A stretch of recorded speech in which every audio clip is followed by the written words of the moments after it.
Hi, everybody. Welcome. Happy Friday. Welcome to another episode of Heavy Metallurgy, episode number 118.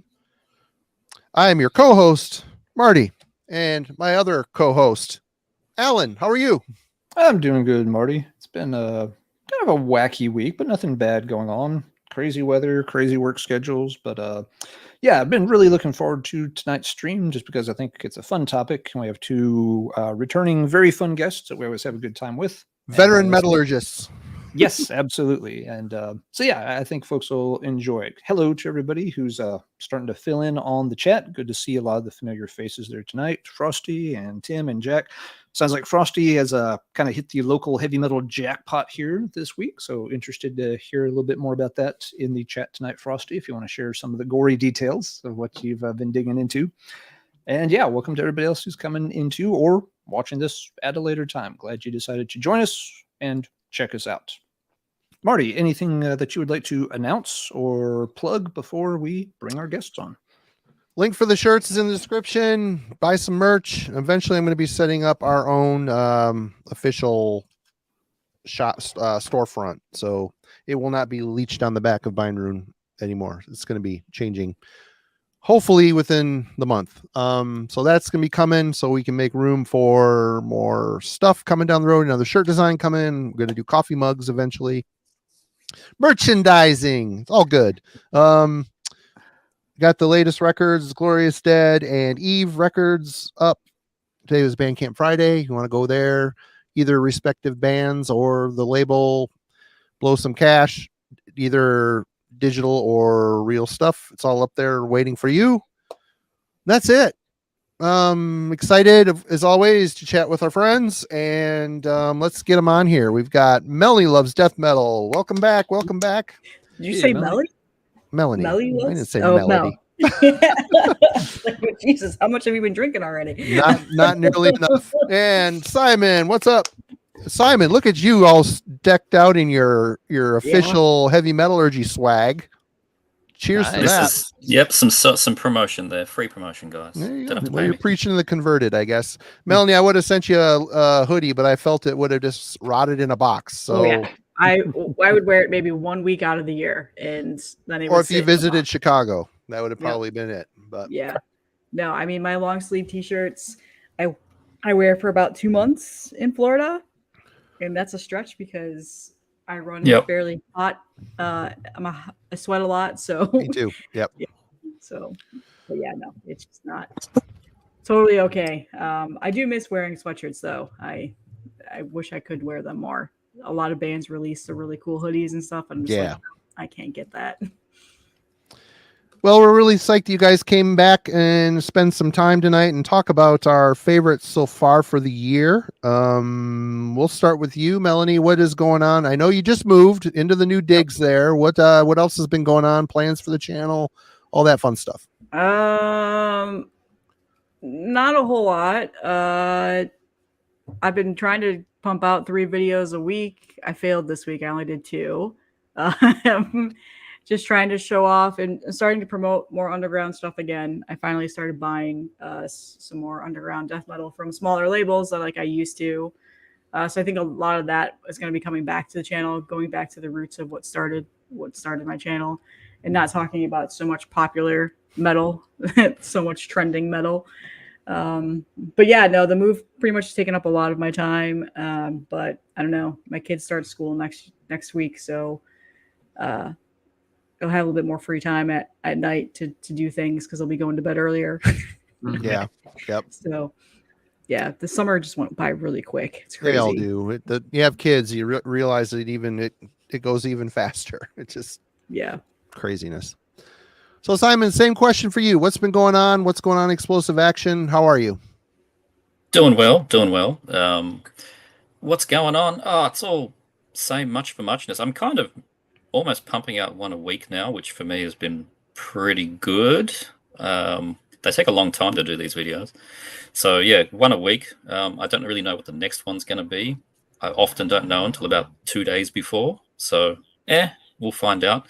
But yeah, it's all going good over here. Same old. Excellent. Listen to tunes. Absolutely. Alan, let's talk metal. what's going on over there? Doing one video a week as normal. So Tuesday mornings, there's always something new posted.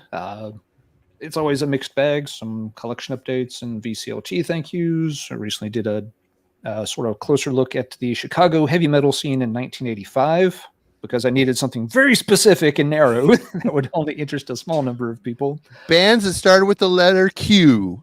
Go. And end with but don't have a U in their name. All right. But yeah, I've got going to dive back into the box of North American heavy metal singles that most people have never heard of, and let people check out some sound clips on that, and work on a few other things as well. So having fun, keeping up with the channel, and like Melanie, kind of school is looming, so trying to get the little guy back onto the school hours, sleep schedule, wrap up those last few things for summer that we never got around to doing, and just have a little fun here at the last minute too. Hey Mel, how you doing? All right. Well, for here, there'll be the fourth chunk of content on the channel this week, and I got to say, there's been a bit of an explosion of subscribers. So if you're new to the channel, hey, how's it going? Alan, you better start picking your comfy chair and barf bag that you want to decorate for the chameleon stream. I think maybe by the end of the year. No, that's a little ambitious. It'd be tough. Yes. If people want to see me suffer during the holidays, we've got to hit 5,000 subscribers because when we do, I have to live stream myself listening to one of my most hated heavy metal albums of all time, Halloween's Chameleons. So yes, if you're into that kind of content, get your friends, neighbors, relatives, and pets to subscribe. We'll hit 5,000 faster, and then you can sit back and relish my salty, salty tears as I'll be here with you. I'll listen to it with you. We'll do it together. It'll be fun. Marty's going to watch the train crash nice up and close. Let's discuss each song as it ends. That will prolong the misery even better. So that'll be good. So yes, that was only like 6 minutes and 47 seconds of my life I'm not getting back. Let's dissect it in detail. So we'll have fun with it, absolutely. But we'll have a good time with that. That happens when we get to 5,000 subscribers. It's been promised, and I will honor that promise. One other thing, tomorrow at 4:00 Eastern, I will be on Metal Mickey's channel. We'll be doing an episode of his show Comfort Zones. We pick albums for each other. I don't really know. We're just giving each other our thoughts. He's listening to Lost Horizon and Tension. I'm listening to Zentrix and Mordred. So been cramming for that all week as well. So that'll be fun. Over 4:00 Eastern at Metal Mickey's. Should have put a link in the description. I totally forgot to do that, but we can add it later. And we should mention, since Rick's in the chat, Rick has his 3rd year anniversary stream. I believe it's tomorrow night. Tomorrow night. Yep. Yes. So some fun content for everybody this weekend. If you're just kind of hanging out inside, looking to avoid the heat of late summer, getting into the dog days a little bit, and we'll keep you entertained. So I think we should get into it. I think we're going to start with just a couple honorable mentions, and then we'll go around to our honorable mentions, and then we'll jump in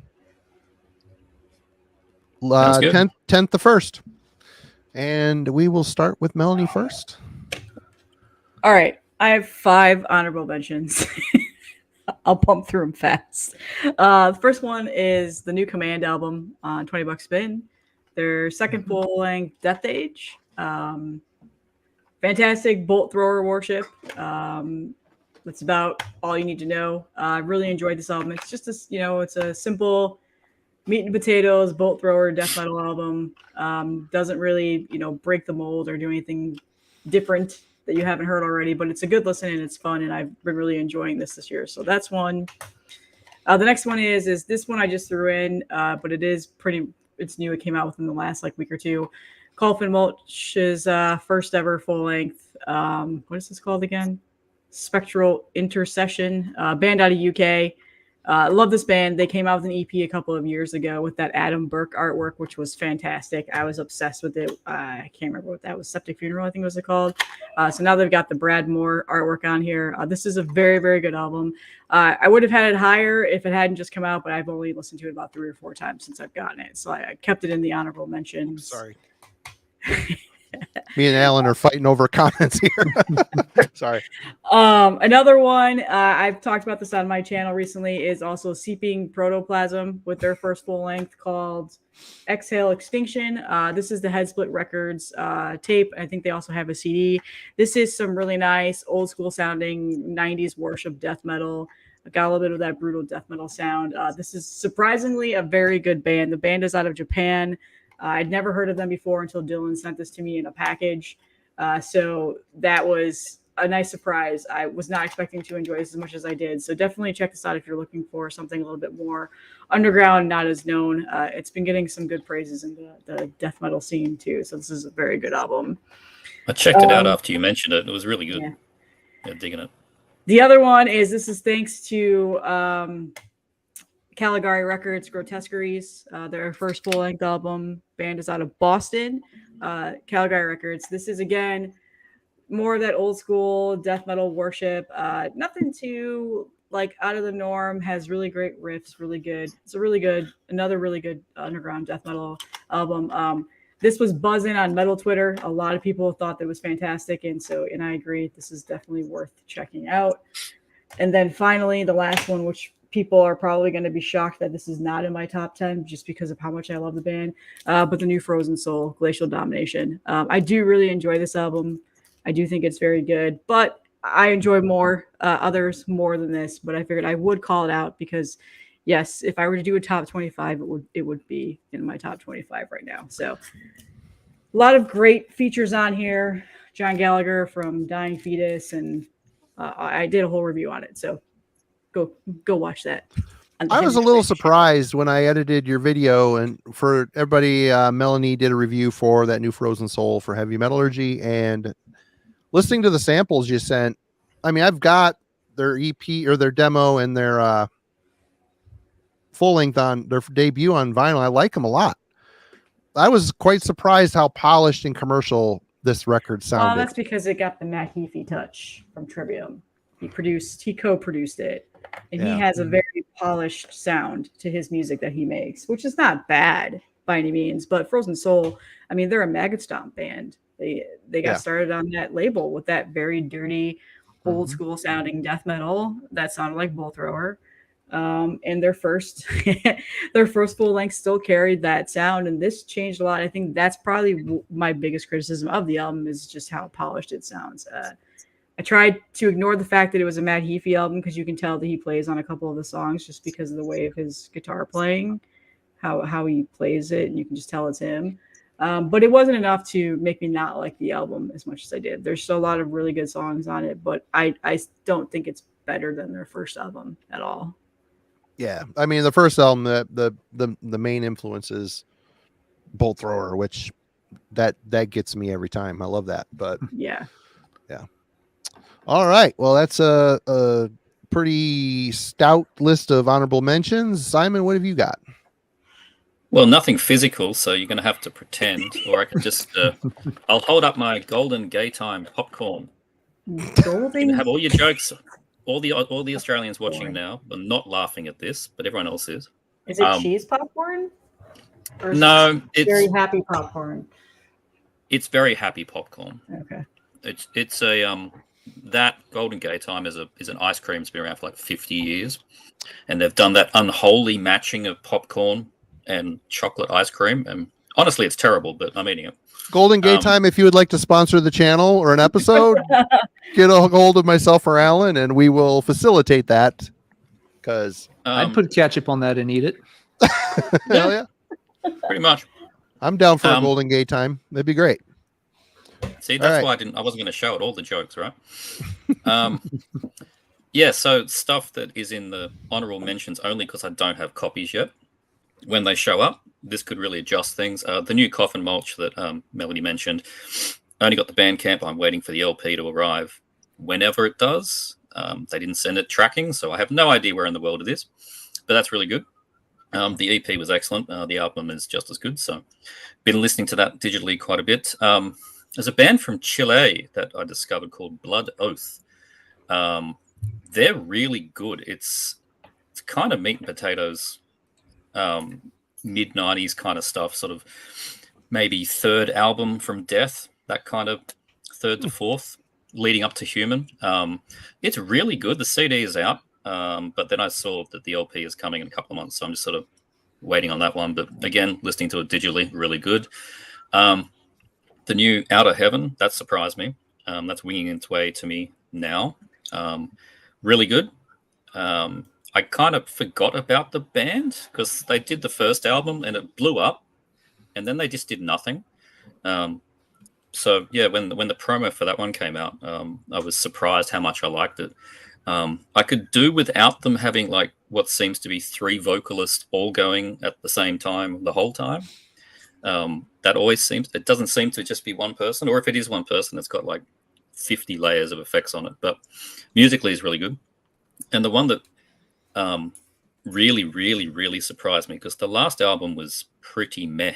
The new Incantation. Been playing that one digitally. The CD is not out for a couple of weeks, I think. That's so much better than like the last 3 albums or so. So looking forward to getting the physical of that. But I've been playing that one on my phone quite a lot. So yeah, I guess they're the ones at the moment for me. See where we go when the physicals arrive. Right on. Yeah, I haven't listened to the Incantation yet. I have it, the digital version of it, but I haven't listened to it. So yet. much better than the last one. I should have it. Yeah. Well, I know I definitely have it. Yeah.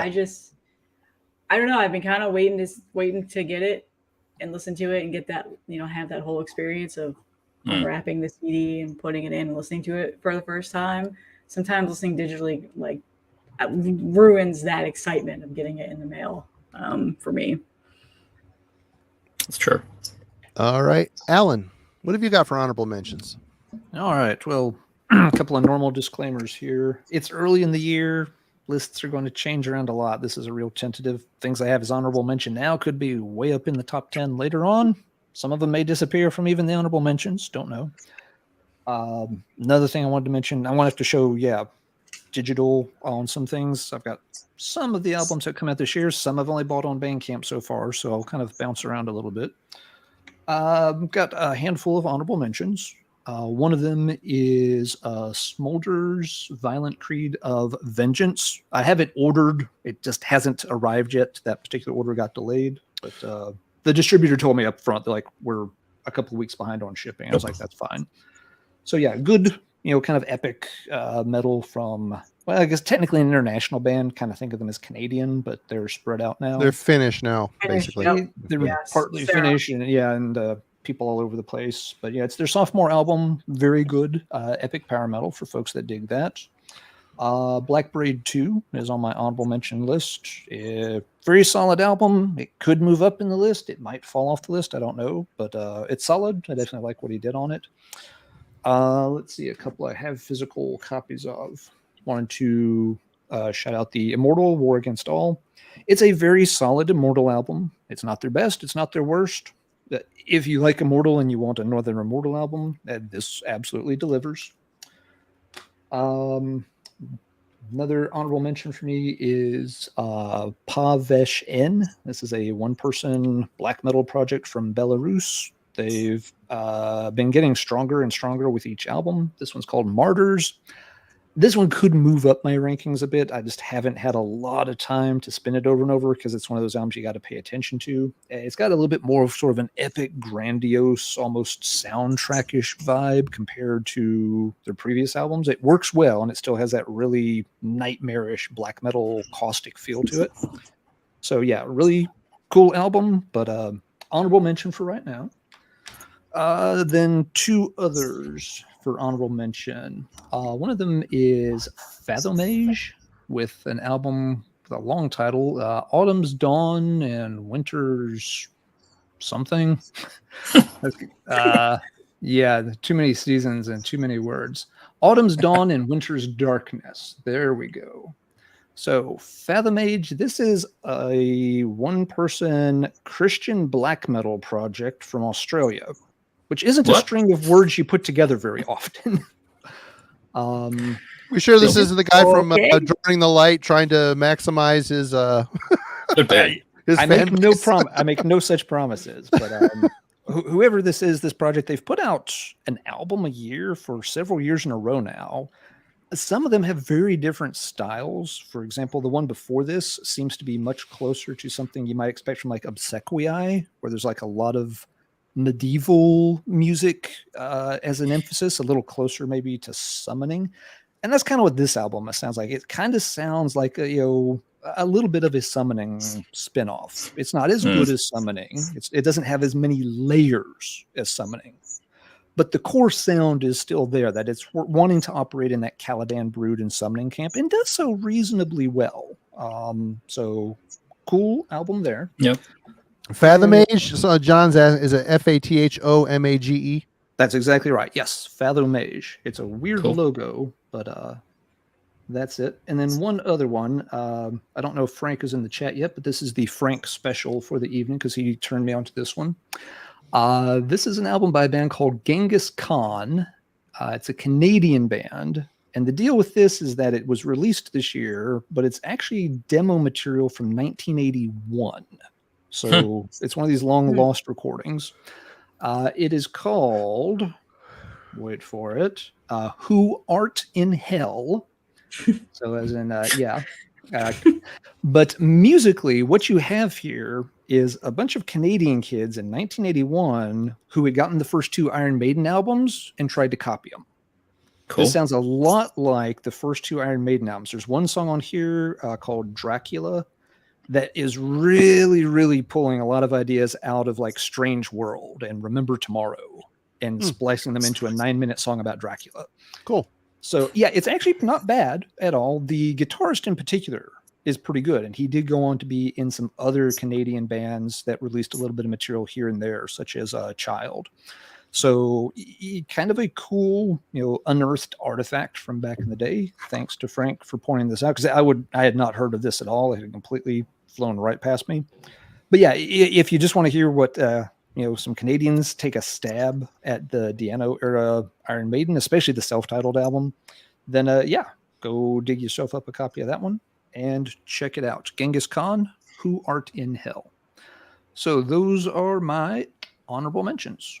Marty, what you got on your honorable mention list? I have two. Oops. That's me. I got to say, first off, every year, being on social media, with a bunch of metalheads that are your friends, I mean, some people I know, some I don't.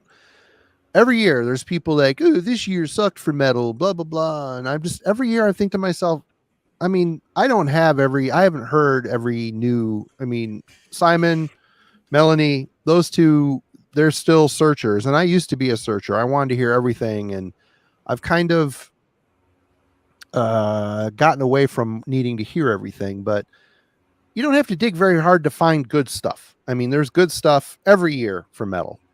Sorry if your favorite bands didn't put out something or put out something you didn't like, but I just want to put that out there. It seems like every year there's someone complaining that this year for metal was weak, or I've always kind of like shook my head and like, I've never thought ever any year that there was a bad year for metal. Thinking back in the days when I heard millions of records, when I was the Maniacs Worm Gear thing, I was like, I was burnt out on a lot of stuff because I heard too much, but it didn't mean it sucked. Anyway, having said that, I just have two honorable mentions, and one of which is the new incantation, Unholy Deification. I just did a review of this past Monday. Check it out. Great record. I'm sure it's going to rise up my list. I just need to spend more time with it. I'm going to get the physical when it comes out August 25th or 8th. I can't remember. So yeah, that's on the list. And this one, no shame. This was in my list, but other things came along and knocked it out, and I'm just going to put it up there. And The Sword of Power by Angus McSix. Yep. Cheesy Euro pop metal, Disney metal, as TJ calls it. I think we found the gay popcorn band. Exactly. I mean, look at that suit, man. That's classic.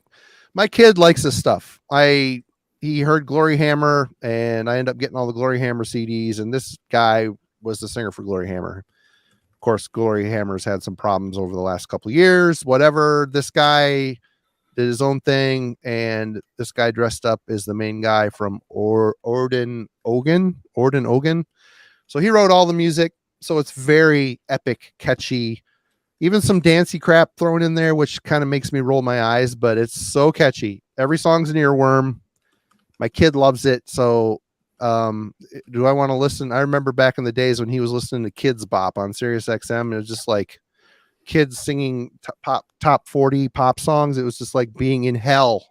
It was awful. And now he wants to listen to this stuff and Halloween and all this other stuff. So yep, this album really grew on me a lot. Master of the Universe is a great debut single.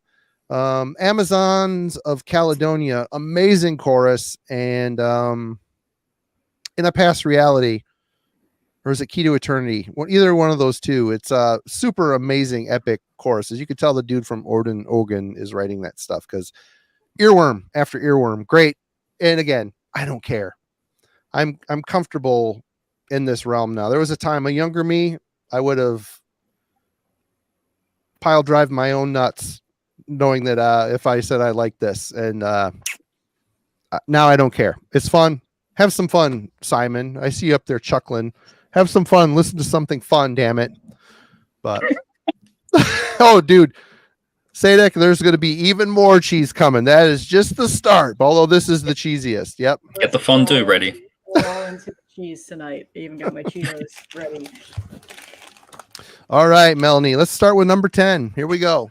All right. So surprisingly, I don't have this yet. I did order it. It's on its way. It's coming from Denmark, so it's got a bit of a trip to make it here. But a band that I did not expect to like as much as I did. I did like their other albums that are out. This is their third full length, I believe, and that is Afski with Hundred. Nailed it. Something so Dutch. Atmospheric, depressive, black metal. Yeah, that's pretty much what it is. Very emotional ride with that atmosphere in there, the very high pitched, screamy type of black metal vocals, a lot of long drawn out atmospheric guitar lines and tremolo picking. But it just, for whatever reason, I didn't think I was going to like this album as much as I did. I liked Sorg and I liked their other album that came out with a couple of years ago. I can't remember the name of it right now because it's in a different language. But I didn't listen to it as much as I listened to this one. It must have just hit me at the right time when it came out. This is one of the few black metal albums that I've listened to this year that I've really, really enjoyed. And I still listen to it. I listened to it this morning. And I finally buckled down and bought it when I saw that the shipping was actually not bad coming. I think I know from Vendetta. It's on Vendetta Records. Yeah. Yeah. So yeah, I don't really know a whole lot about the band. I don't know if it's one guy. It might be. No, there's remember. there's multiple guys. Panopticon just did a European tour with them. Oh, yeah. Really? Okay. Yeah. Well, there you go. That's probably why I like it so much. Austin tends to do that to me. But yeah, it's very good. I think this is their best album so far that they put out. Again, if you're into like the more depressive kind of atmosphere of black metal, you're really gonna like this. It's got a lot of high praise from a lot of like my friends, my group of friends that listen to this kind of music, and it's a really good album. So I honestly think this would probably be a little bit higher if there wasn't some other ones here. But this has definitely been one of my favorites to come out. I think this came out like 2 or 3 months ago. 2, 3. I haven't talked about it on the channel yet. I've purposely been kind of not talking about black metal a whole lot lately just because of the stands that come into the comments. They really ruin it for me. There's just so much. Ignore it, dude. You just goddamn nerds. The basement dwelling nerds just really get to me sometimes. But it's a really good album. And I am really excited to get the vinyl. I finally got it. I'm probably going to play it a lot more, but it's one of those things I've been putting on while I'm working in the morning, and just coffee and sad black metal music has been my morning routine lately. Coffee and sad. Coffee and sad. I like my coffee like I like my metal. Black. Black. Yeah. Oh, yeah. And sad. And sad. It is very good though. So These beans were not definitely. organically grown. They were harvested by child laborers who were paid with like wooden nickels. It's sad. I don't know. That's the only thing I could think of to make coffee sad. All right. Good start. We'll move on to Simon, number 10. Cool. Yeah, that AFSCII's on its way to me as well. Purposefully not listened to it yet. I know it's going to be good. The last ones were good, but yeah, on the boat from Iron Bonehead. So hopefully come soon. All right, first one for me. This one was a complete unknown. I'm on a lot of Australian Facebook metal related groups, and there's a lot of people that will find something themselves, buy like 4 copies to save on shipping, and then sell the rest in the groups. This is a common theme. And somebody put this up, and I thought the cover looked good, so I gave it a listen. This is a German, I think, German black metal band called Mortrider or Mortrader, not too sure. Standard looking cover, but it's really cool. Very, very straight ahead, very riffy German black metal. Sort of goes from like For All Tid, early Dimmerburg, Gehenna first Similar and second cover. spell. Similar Yeah. cover. Guy, Yeah, similar similar, cover like- for all did. They're not. This guy is not trying to hide what he's doing, right? It's pretty obvious. I mean, look. There's old mate there, right? You know what's going on. That's Mortrider in Mortrider playing Mortrider. He's wearing Han Solo's get up. Yep. Yeah, pretty much. White shirt, black vest. But like, it's just really good. For some reason, it really grabbed me. Like it sounds like it should be generic, but it works in that sort of Kektarak kind of way, but a bit more Sargeist, visceral kind of black metal. It's just 5 tracks, very cold black metal, really well crafted, nothing new, like I said, but even a little bit of some like early Greek bands when it slows down, there's some keyboards and stuff. Like it looks like it's just standard black metal. It's not reinventing anything, but it really, really worked for me. It's very memorable stuff. So yeah, there you go. Not too sure if it's still around. It was, like I said, one of those ones that showed up on a group, and I sort of got in on a group buy after it was bought. And yeah, I've been playing it quite a lot. So yeah, Mortrider. Towards the Hills of Triumph is the name of the album. And yeah, old mate, Castle, horse, sad boy on the... I reckon that's him on the horse too. Yeah, that'd be him on the horse. So yeah, if you like the Kektarak stuff, you'll probably like this. Mortrider. Good stuff. All right. Alan. All right, so starting with number 10, countdown to number 1. And again, I expect these rankings to be really different by the end of the year. For example, I just heard the new incantation 1 time so far, so I won't mention it tonight, but it does sound really, really good. Number 10 for the rankings tonight, I have this, which a few of us may have heard about this band. But yeah, and this is in all seriousness. This isn't just, stroking Marty off or anything. But if you have not heard Cemetery Paths by the Glorious Dead yet, it is a really good, very solid album. I think it shows improvement from the first album, which was very well received and a solid album itself. Everything here just feels, like it's, kind of, tightened up, tuned up a bit, a little more variety in the songwriting, really good parts. Everyone's got, really good performances. TJ sounds excellent on the vocal delivery. Just, nice variety on the songs. Nothing, too crazy or out there, sticking to its lane, doing what, it knows how to do well. And yeah, makes for a good listen. One way, to measure albums, that are making it onto this kind of list versus not. We all get a lot of things during the year. Some of them we play a few times. We're like, yeah, that's really good. And we put it on the shelf, and 8 months later, we haven't touched it. This one I've put it on the shelf, and like a week or so later, I take it back off the shelf, spin it once or twice more, put it back on the shelf. Then it comes back off and, gets another spin here and there. So yeah, it's actually got, some staying power to it as well. It hasn't been something that was just like, oh, cool, it's great to hear Marty's new album, but now I'm not listening to it anymore. It's actually gotten a good number of spins since it arrived. So yeah, I think it definitely deserves to be in the top 10 here at the midway point of the year. So Glorious Dead, Cemetery Paths. If you have somehow slept on it, by all means, you should check it out. We tried to write songs that were brutal but catchy. I think that's part of the old school, the true old school vibe is actually songs. Mm-hmm. I think that's what the younger realm is kind of forgotten in a lot of ways. They either go too simplistic or they just rely on the sound. Yeah, but one other thing that I like too about what y'all do, Marty, in terms of, yes, it does sound, very much like an old school death metal album. At the same time, if you ask me which band do they sound like, it's kind of like, well, they don't sound exactly like any of them. This isn't a case of like, Leper Colony where you sound a whole lot like Death, or something like Frozen Soul where you sound an awful lot like Bolt Thrower. Glorious Dead, there's not a band you point to and just like, oh, Glorious Dead is a fill in the blank clone kind of band, or we really got a lot of this. moments, a lot of riffs here and there. They're like, oh, that's that riff, or oh, there's that riff. Yeah, and, maybe, but overall, yeah, you've kind of got your own sound. It's not like you listen to it and so it's like, oh yeah, this is these guys are doing the whole immolation thing or something. You've got the old sound without just copycatting band X or band Y, which is really cool to hear too.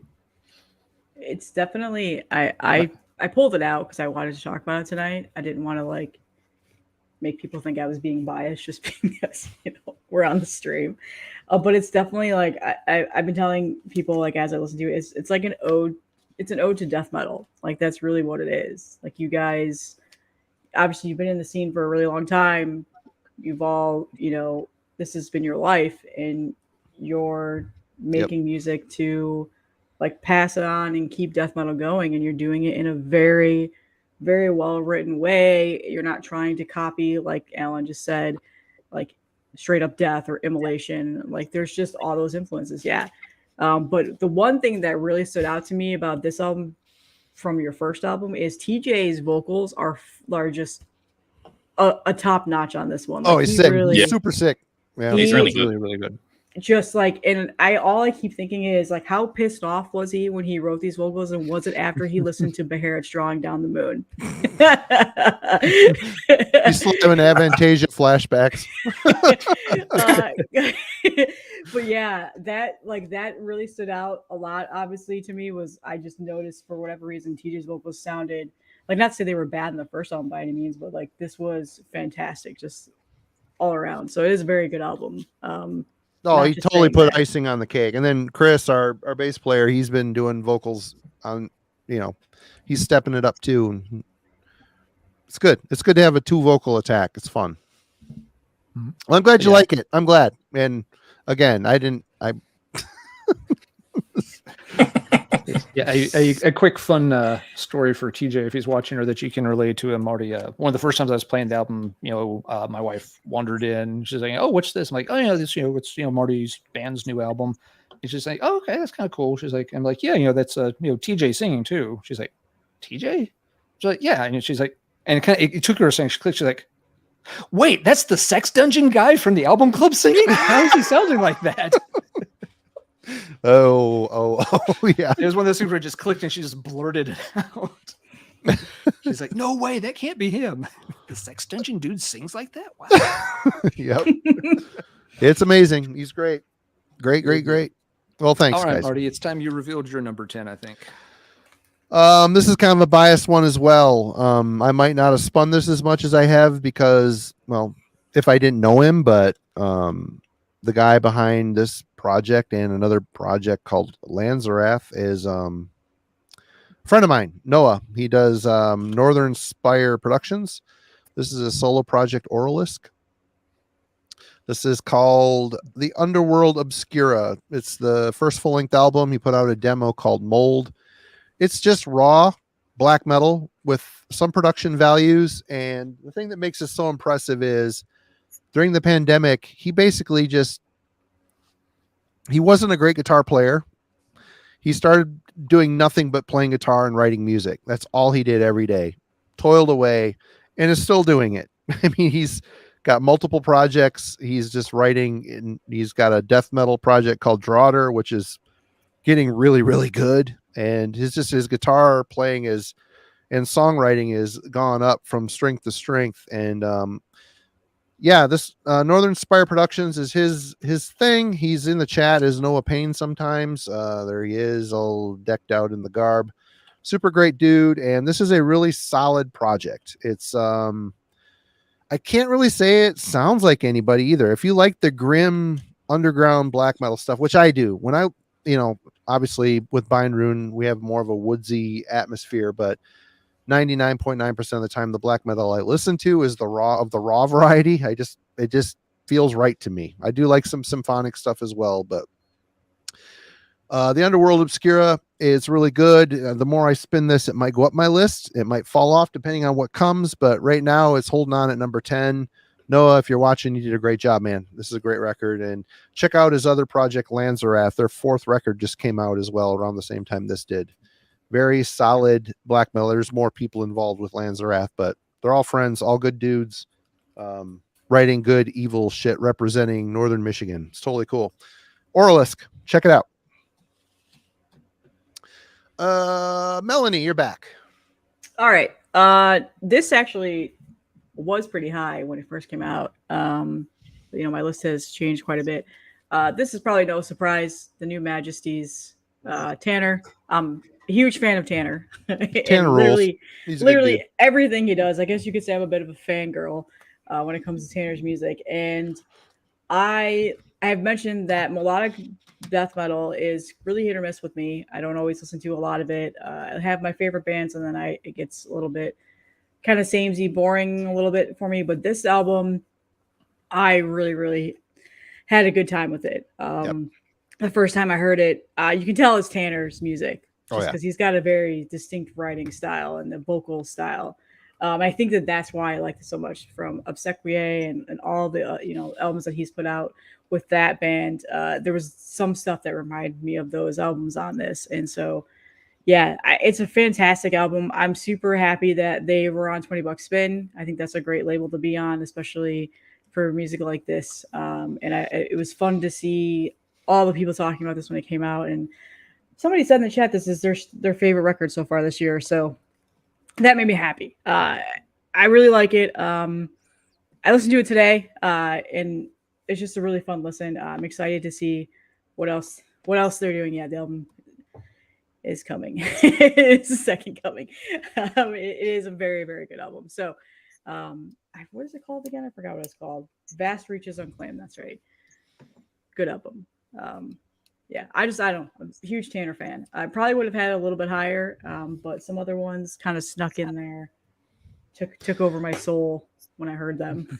We played the show with Panopticon in Kentucky. We talked about him coming back on here one of these days too. I think he wants to do like a Greek metal episode. Cool. So wow.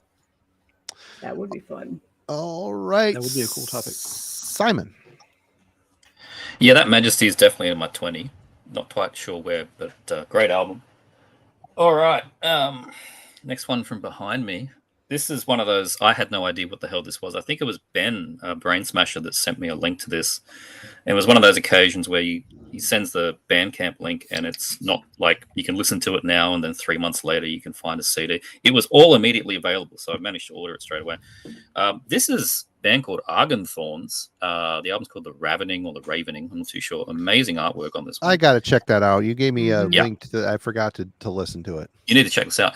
This is my cheese contribution for the night. Not as cheesy as your Angus McWhatever, but it's pretty, nothing is as cheesy as that. That is the king of Velveeta Mountain right there. This is cheesy in a Balsa Goth way. Yeah. This is very pompous, symphonic. It's Finnish black metal. It's the guy from War Moon Lord Vagitor. This is his weird symphonic thing. It's like Tartaros with just way too much synth, but it completely works, and it's really like weird keyboards that go woo, like that's the keyboard sound. Like, it's amazing though. It's completely amazing, and it has the Finnish black metal sort of raspy vocals, but then it does the Balsa Goth like and lo from the dungeons of, like, it does that thing, and it's so good. This you said I need to have more fun. This is my fun album. This is me having fun. Arganthorns.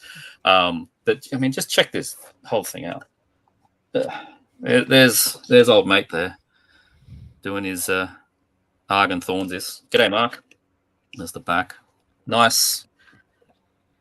Nice gatefold. It's on avant-garde, so that's why it was so easy to get. Oh. I got this one from Amazon. It was like super easy to get.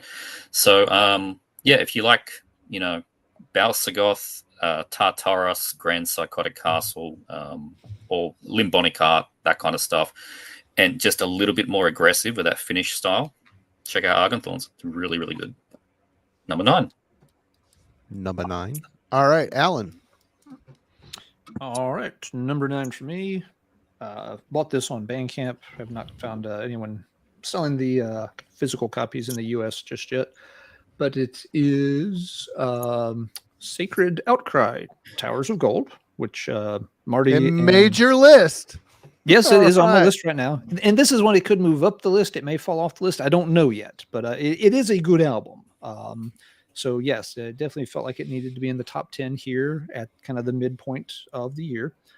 And yeah, if folks aren't familiar with this, it's sort of an epic metal leaning in power metal direction quite a bit. It features Daniel on vocals from Lost Horizon. So right away, you're already probably getting a good idea of what it's going to sound like. Amazing vocals, really good instrumentation. Yeah, it's it's its own thing. It doesn't sound exactly like his other projects, like Lost Horizon or Warrior Path or any of those things. But it's a concept album, so kind of long. There's a story going on in it. If I have any nitpicks in after the first few listens, maybe it could use a little more speed and power at times, especially in the middle of the album. It feels like it kind of takes a while. It's kind of like an action movie. It starts off really big, it ends really big, and in the middle they spend so much. They have to feel like, okay, let's spend 25 minutes developing the plot a little bit. Like, just shut up and play something fast, would you? So it could maybe use a little more punch at times. But yeah, if you like this style, it's very good. It's definitely worth checking out. Again, I'll need to spin it some more to see exactly how much I'm going to like it. Whether it's going to be one of those like, yeah, it's a very good album, or whether it climbs up higher, just don't know yet. That's all I will say about Sacred Outcry. I suspect we'll hear a little bit more about it, perhaps before the evening is over. But Maybe. Sacred Outcry, Towers of Gold, and again, right now it's kind of an expensive one to purchase physical copies for, but you can get the download on Bandcamp, and hopefully some distros will take notice and get this restocked. I found one in the US that had it, but when I checked, they were currently sold out. So hopefully they can restock pretty soon as well. So that is number 9 for me, Sacred Outcry, Towers of Gold. Good, solid, epic power metal representing here. Awesome. I'm going to keep it in the power metal realm here. My son and I went and saw Halloween in Hammerfall several months back. It was an awesome, great experience. Take my kid on the way home. We were listening to Spotify, and after a Halloween album finished it, Spotify is quite good at seeing what you listen to and, suggesting things. It just kind of starts playing random songs. Well, the song The Hanging Tree came on, and my kid's like, Dad, this album kicks butt. This song kicks butt. And it was super catchy, really good. I'm like, wow, yeah. So I just bought the album blind, sight unseen, by Elven King, Reader of the Runes, Rapture. This is an Italian power metal band. They've got quite a few solid handful of records. The Hanging Tree is honestly the best song on this album, but the whole album is really good, consistent. When you think Italian power metal, you instantly go to Rhapsody. It's not symphonic power metal. It's just more straightforward, catchy. There's some synths here and there, but it's not like, pompous, bombastic. You have some wizard from Lord of the Rings, doing baritone on your record type of stuff. It's pretty good, solid. I bought 2 of their CDs. They're both really good. It's a solid band. I'll eventually get all the records, but this is their latest, and I've enjoyed the crap out of it. And the fact that my kid likes it too makes me listen to it even more. So right on. Elven King, number 9 for me. Excellent Italian power metal. They've been around for a while, haven't they, Marty? Yeah, they've got, I have them pulled up here. 1, 2, 3, 4, 5, 6, 7, 8, 9, 10, Typical. 11 albums. They started in 2000. Okay. Yeah, I think I checked them out early. Yeah, Winter Wake or Scythe. One of those early albums I checked out. So yeah, it's been a long time. I hadn't thought about them. Okay. Well, cool. definitely listen to the song "The Hanging Tree." It's if you like that, you're gonna like the record. It's a great song. It's a good record. All right, good to know they're still around. All right, Melanie. So say all you want about how crappy Spotify is and not paying people, which they don't, but it's a cool tool, and I use it a lot for heavy metallurgy. So anyway, Melanie, you're up. Okay. This is actually probably shocking to some people that this is so high up on my list because I'm really hit or miss with this genre of metal. But I've got Fester Decay with, what the hell was this called again? From Elven King to Fester Decay. Yeah, reality rotten to the core. This is the elves slipped into the chasm and are rotting. Anyway. Gore grind that you look at and you think of Carcass just by the album cover. From Japan, their first full-length Everlasting Spew records. I did order the vinyl, so I'm very excited to get it, but I got the CD to hold me over in the meantime. This is just your standard gore grind, mush mouth kind of vocal style. Very, very riffage. The riffage is so good on this, and this is just a very fun listen. First time I ever heard it, I must have been in the mood. Really liked it. Downloaded it on Bandcamp. Listened to it several times after that, and I've just probably listened to it every day ever since I've heard it. It's just a very fun listen. Again, it sounds like Pharmacist. It sounds like Pathology. It sounds like all those gore grind bands have done it all, which are the ones that I typically listen to in the genre. This genre is very, very saturated for me. A lot of it sounds the same. A lot of it I don't care for, but this is not one of those albums that really, really stuck out to me. Again, the riffs are so good. I just love. It's very intricate riffage on here. It's not the simplistic kind of style that can kind of be in that gore grind vein. And the vocals are very raw, like a little bit more back in the mix. They're not as prominent, which is a different sound that I enjoyed. So yeah, that Japanese gore grind, for whatever reason, has been something that I've been really enjoying lately. So yeah, I love this album. I was shocked at how much I love this album. And I think they have one of the sickest album logos or band logos. And they keep releasing shirts that I would never wear just because of what's on them. But I want just that on a shirt. So I'm hoping that they just release like a normal Fester Decay shirt. But yeah, it's really good if you're into that kind of musical genre, which again I've said several times, it's very hit or miss with me, but this one is a lot of fun. So I would highly recommend it if you're into that genre of death metal. Speaking of t-shirts, I went to my son's parent-teacher conference once, and as I left the conference, I looked down and realized I had no less than 3 upside-down crosses on my t-shirt. So it's like, oops. Was it a Marty It's fine. shirt? I don't remember what shirt it was, but I'm like, oh my God, that was cool. No wonder she was looking at me like I was I just want to say, everybody, thank you all for joining us as always. We've got BVD Brendan Von Doom in the chat. Go check out his channel. He is one of Simon's marketplace competitors on the Australian continent. They're sometimes picking from the same honey holes, I think. And not the Ninth Circle. Go check out his channel. Good stuff. Of course, the Dreadful Minutes. We got a lot of YouTuber love in here. Please take some time and with your free time and check out some of these channels. Good stuff. Good dudes showing some cool metal. But Simon, so why don't you show Brendan what you deprived him of from the marketplace here? Oh, I don't think he'd be interested in this one. But I'm going to have to check that out, Melanie. I've been looking for like this year's, miasmatic necrosis, and that sounds like it might be it. So yeah, for sure. Cool. Awesome. Well, this one's awesome. I knew it would be, and it was. It's good. Yeah. New Void Ceremony, Threads of Unknowing. Fantastic artwork too. Love the artwork. So this is the band's second full length, and there was an EP before it. They changed a lot since that EP. That EP was like a Blood Harvest one. It was a bit more straightforward. And then I think that's when they got Aussie Damon Bloodgood on fretless bass on the first album, and it just all went kind of weird from then in a good way. In a good way. And in this one, Yeah, he's great. He's from Stargazer, so The represent. second Byron release ever was a Misery's Omen demo Yeah. and 7-inch. So yeah, I've always Exactly. liked his sound, and him and Anthony, they did killer shit. Anyway. And on this one, they added Phil from Cathelist and Atramentus. And yeah, he's just adding another extra dimension. So fantastic. The drums, I really love the drums on this. A guy called Charles Corrin. I'm not too sure much about him, but I do know he's in Funebrarum, and they're awesome.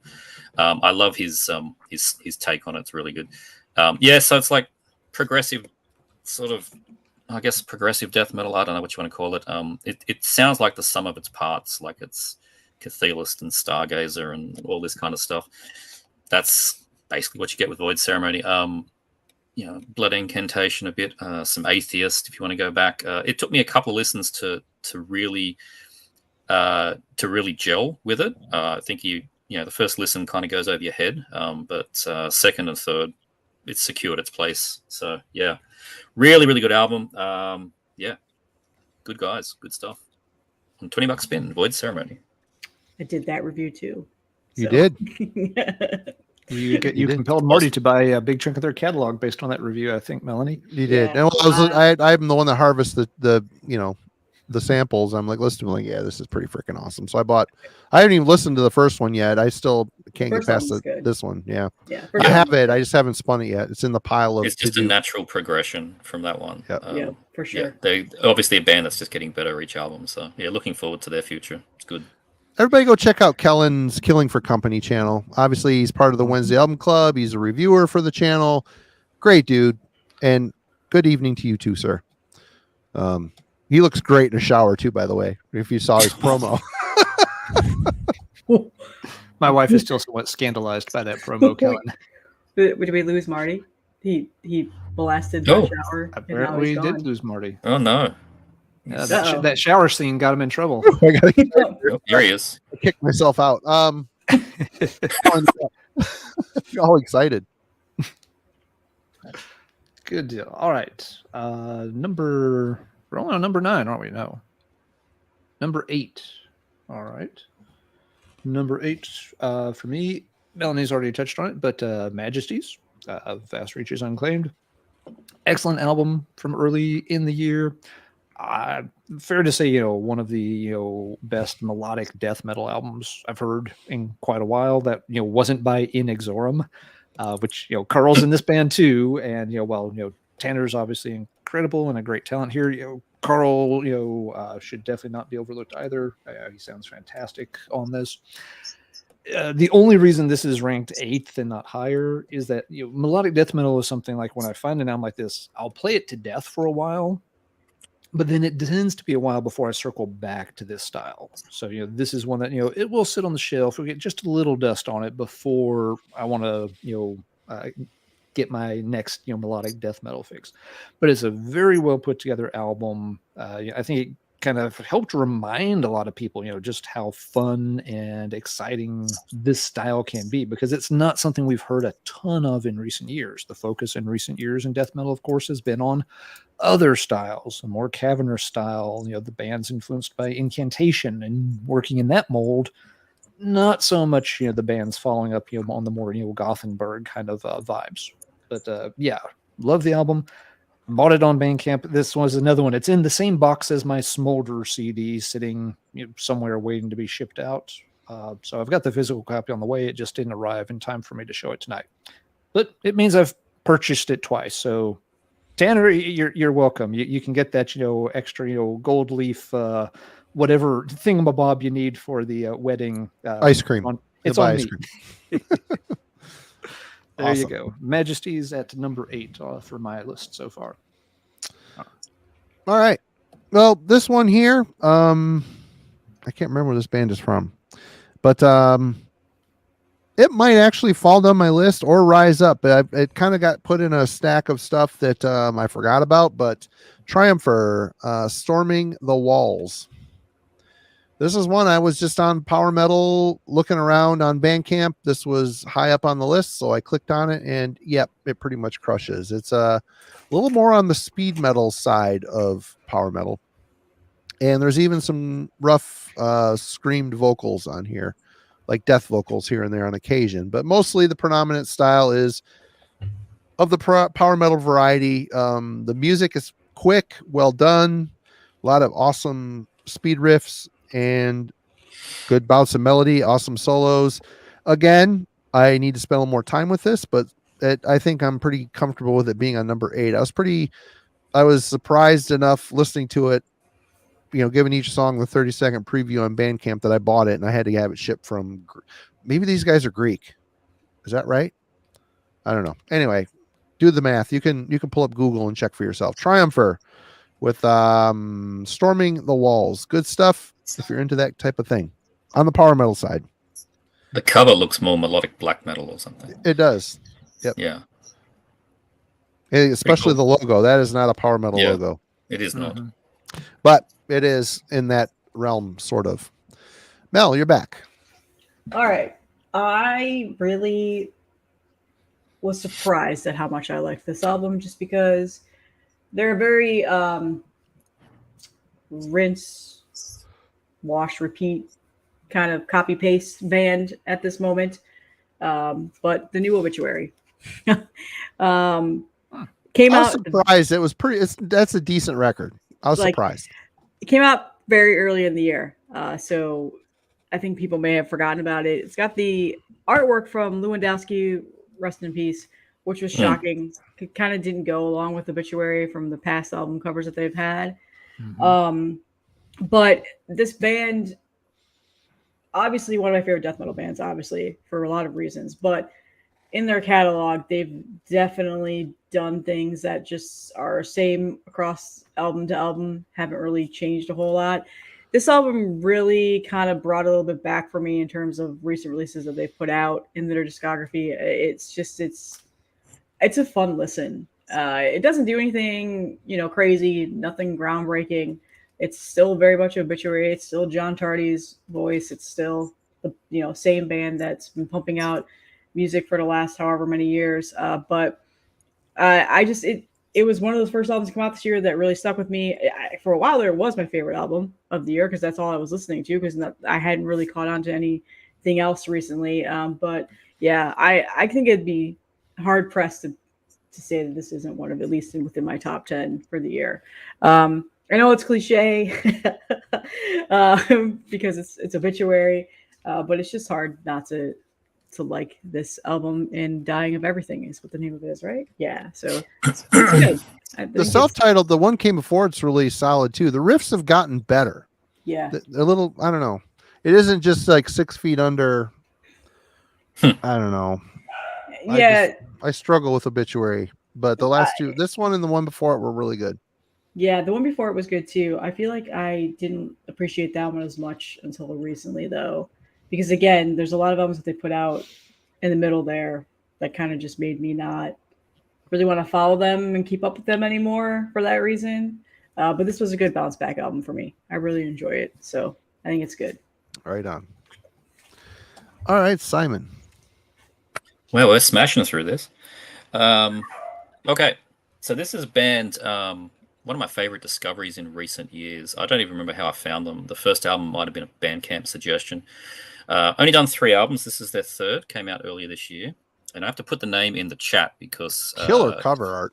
Yeah, it's amazing art. I'm going to put the name in the chat because it's one of those impossible to pronounce or even spell. Scar Nadaith is the name of the band, and I've had to do some research to get that pronunciation correct. It's not a ska band, is it?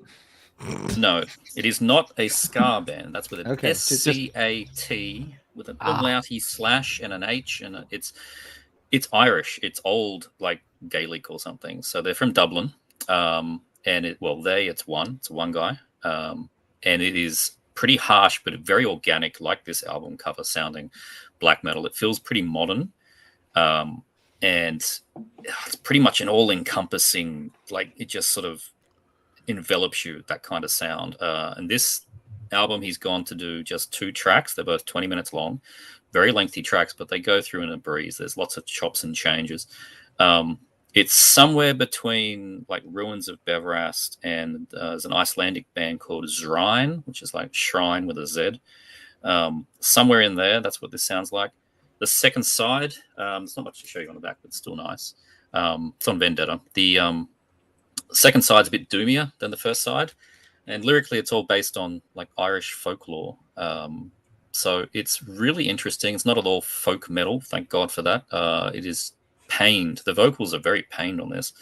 I think there's a lot of there's something he's working through in this for sure. Very emotional, but yeah, really, really good. I've been playing it quite a lot. All their 3 albums are excellent. And yeah, I'll put the name in the chat so you know what the hell I'm talking about. Scar Nadaith. The album's called Virulent Providence, and it's really good. Check it out. That's it. Thank you. Out on Vendetta Records. Well worth your time. I really like Vendetta. They put out good stuff. Yeah, they do. And their shipping is not bad, surprisingly.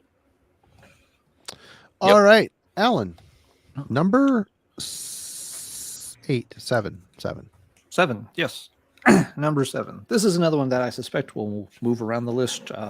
Just got around to getting it last week, so I've played it a handful of times at most. But it's the new album by None called Inevitable.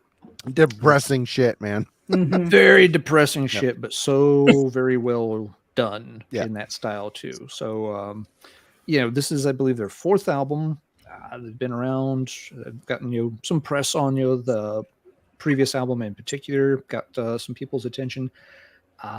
This one feels like kind of more of the same, but really, if anything, getting even bleaker, if that's possible. Like the past one, to me had like a very at times had a air of like early Burzum at times.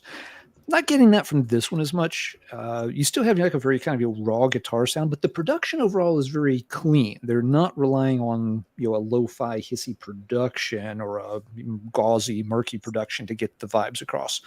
The production's pretty good, but when you actually are listening to the vocals and how they're delivering on the guitar stuff, it's got the very caustic sad. It's a good mix of where it's a little bit of raw black metal, worked in with a lot of the sort of DSBM vibes. They're also getting very good at delivering that same kind of just really forlorn, despairing atmosphere without needing to do a whole lot. Some of the actually saddest moments on here are some of the quieter ones. They're learning more and more to use silence as a weapon in their arsenal. A good example, there's a song on here called Locked Empty Room that's really almost leans a little bit more electronic. It's just some very quiet synthesizer sounds and stuff, but it still captures just that horrible vibe of this is really the kind of song you play when you're just awake at 4 o'clock at night and realizing nothing in the world is going right, and you're wondering what's the point of it all. They deliver that kind of vibe extremely well, and they seem to be getting better and better at it. So some folks I know were really anticipating this one. I was interested to see if the band could follow up on the previous album, and it seems like my first impression, and it is just a first impression, is that they really have delivered a really, really dark, scary album without just relying on screaming all the time or relying on just a big wall of fuzzy noise like a Portuguese Black Circle kind of band or something. It's you can hear all the pain and suffering here because they made sure it's very clear. So, and it also really kind of drives home the point. So I think this is going to fare quite well this year. None's Inevitable. Definitely not one to listen to if you're feeling down in the dumps. This will push you in the wrong direction. Does it go well with coffee in the morning?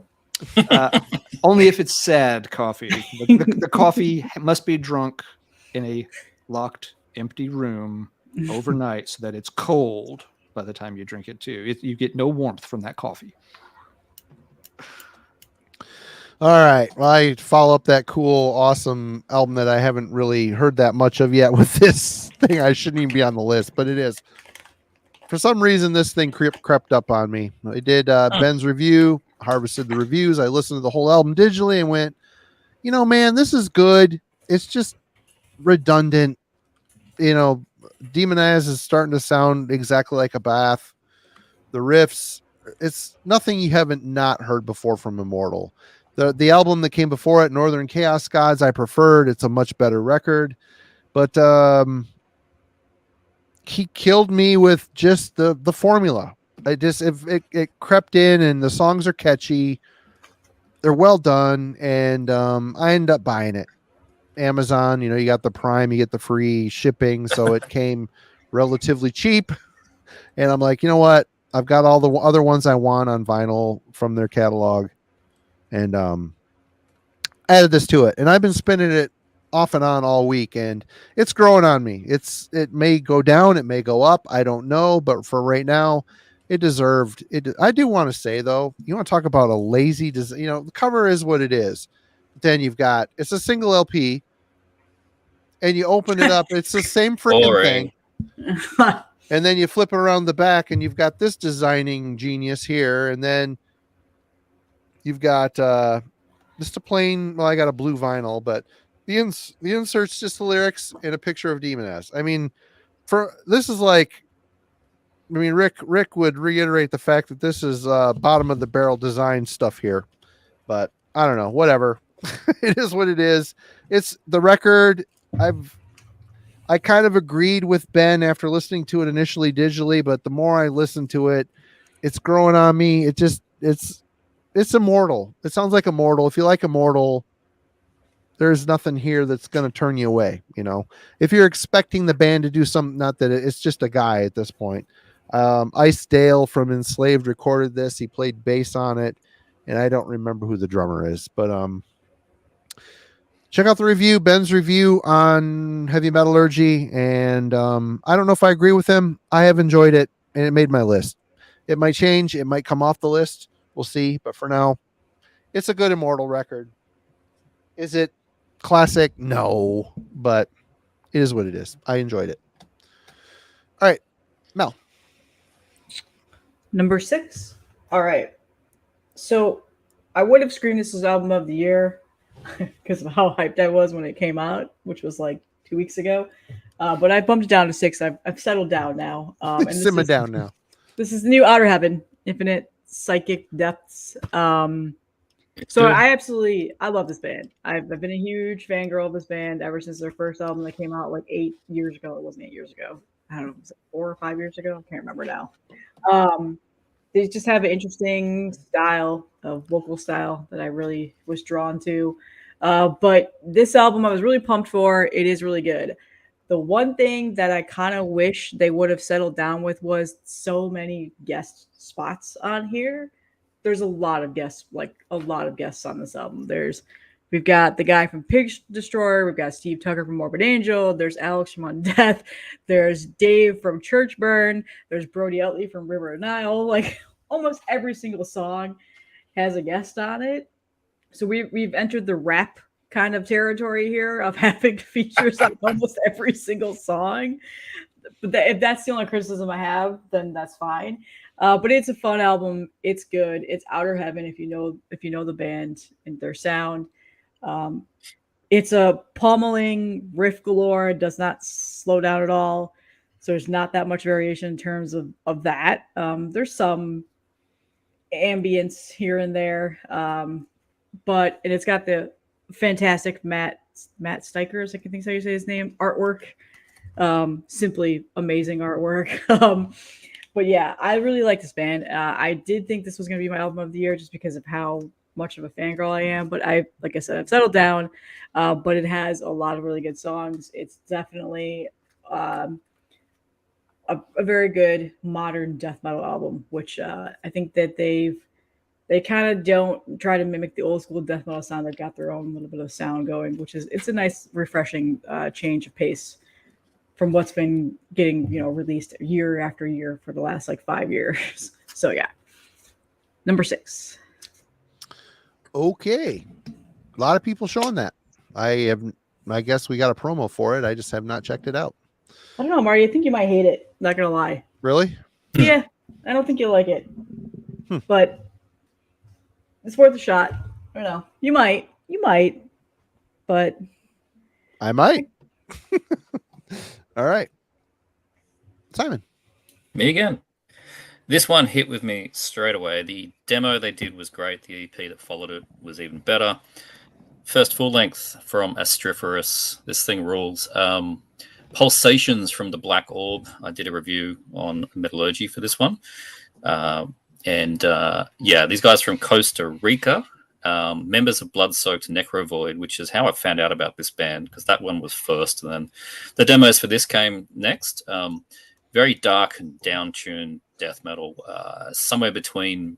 It's like a good mix of Finnish and American, just mixed up. Very thick and chunky, very groovy, but also goes into more like bestial at times. Like it goes from, I reckon it's rooted in sort of Covenant domination era, Morbid Angel, but then there's fast parts that are like Abhorrence, old Finland. Even a few sort of angular like Alf Svensson riffs every now and then. It's a mixed bag, but man, it's a great album for doing windmills too. Like this is unleash the ponytail and turn it up and thrash around. This is good. Great album. Been playing this one quite a lot. Good one for going jogging too. This has become a bit of a default jogging album. Out on MSUO, and another great artwork. I don't remember who did that one, but good fun. Pulsations from the Black Orb, Astriferous, recommended. Yeah, I enjoyed your review on that one. I haven't acquired it yet, but it's on the list. It'll end up in the bin sooner or later, I'm sure. Yep. But, all right. Let's see. I believe then I'm up next. So we're at number 6. And like Simon's pick, this is also one I reviewed earlier in the year. This is the new Night Demon with Outsider. Liked the CD design on this, just with the bright green on black. Little things that make you happy. Kind of cool. It's easy to spot the spine on the shelf full of black spines with dark letters and white spines with red letters. But anyway, Night Demon, of course, traditional metal band, California. A lot of folks know them. There's been a reasonable amount of buzz about them in recent years.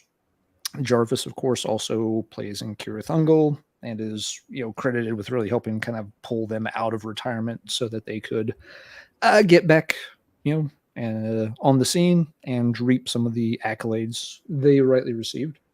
Night Demon's one of those bands folks have been recommending to me for a while, and I'd played a song here, a song there, but I'd never really sat down and given them a lot of time. So when this came up, I'll dig into that and see what I think. It's a really good album, very fun. It's on Century Media, so it sounds quite well, quite good. They obviously got a really good sound for it. One thing I like about the album a lot, while it's very steeped in sort of traditional, straightforward heavy metal, every song has at least one time change or one shift. So one thing a lot of these newer wave of traditional bands do, a lot of the songs, they're kind of one-trick ponies. They have one main riff, one main verse, chorus structure, nothing different. Pretty much every song on here, at some point, it will go into a much slower bridge, or it will suddenly speed up for the solo section, or at the end of the song, all of a sudden, it will come to like a really slow, moody, kind of tone it down a few notches. So even though the songs are pretty short and straightforward, they also kind of keep you guessing that there's something going to happen. This isn't just in one ear and out the other. So really nice job on that. It's also a concept album, which I did not know at the time I reviewed it, because there wasn't anything that really went through the story or anything with the promo materials. But there is a story to the songs. It's not the greatest concept story I've ever seen on a heavy metal album, to be honest. But it doesn't get in the way of the songs either. Again, I played this thing 1 or 2 dozen times and never really picked up on the fact that the songs were supposed to be connected anyway. Each song stands on its own, absolutely fine. You don't need the story details for it to make any sense. So I haven't heard a lot of people going on about this. Again, it came out very early in the year. It may have just already gotten kind of pushed aside and buried a bit. But if you missed it first time around, it's a really, really fun album. Excellent job by Night Demon on this one. thought it might end up a little higher on the list, but yeah, there's just some really good stuff out this year. So for now, at least, number 6, kind of right in the middle of the pack, feels like the right spot for Night Demon. It's kind of the outsider looking in at the top 5, you might say. Right on. Yeah, because outsider. Oh, yeah, okay. I got you. Okay. Wake up, folks. Wake up. It's only 10:20. Come on. Simon, what did you show? I went away to the bathroom for a minute. What was your number 7? That was Astriferous. Oh, right on. That's a good record. It is very good. Okay, I am up. Number 6. I'm going to preach to the choir here. Threads of Unknowing by Void Ceremony. Really, this stuff is really good, but for me, I bought it because of Damon Good, the bass player. The only guy that stylistically he reminds me of is Steve DiGiorgio from Sadist, Autopsy, Iced Earth, Testament, you name it. They're very similar. He throws in the fretless bass work on there, which reminiscent of Steve DiGiorgio.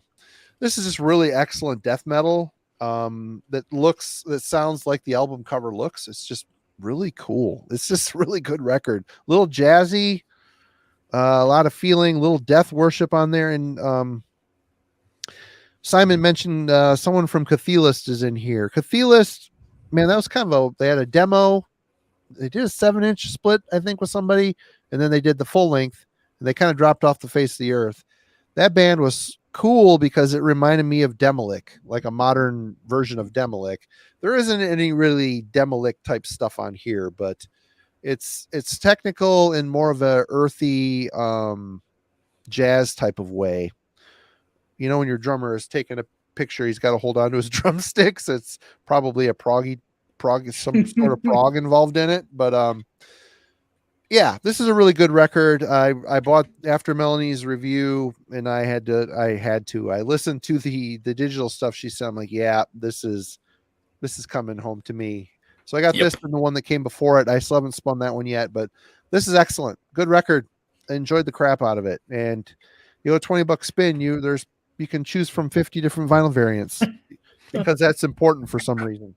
And black, I don't know if it was even one of them. Yeah, it probably was. But anyway. I think mine's black.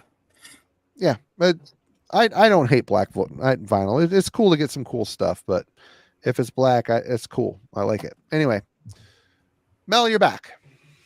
All right.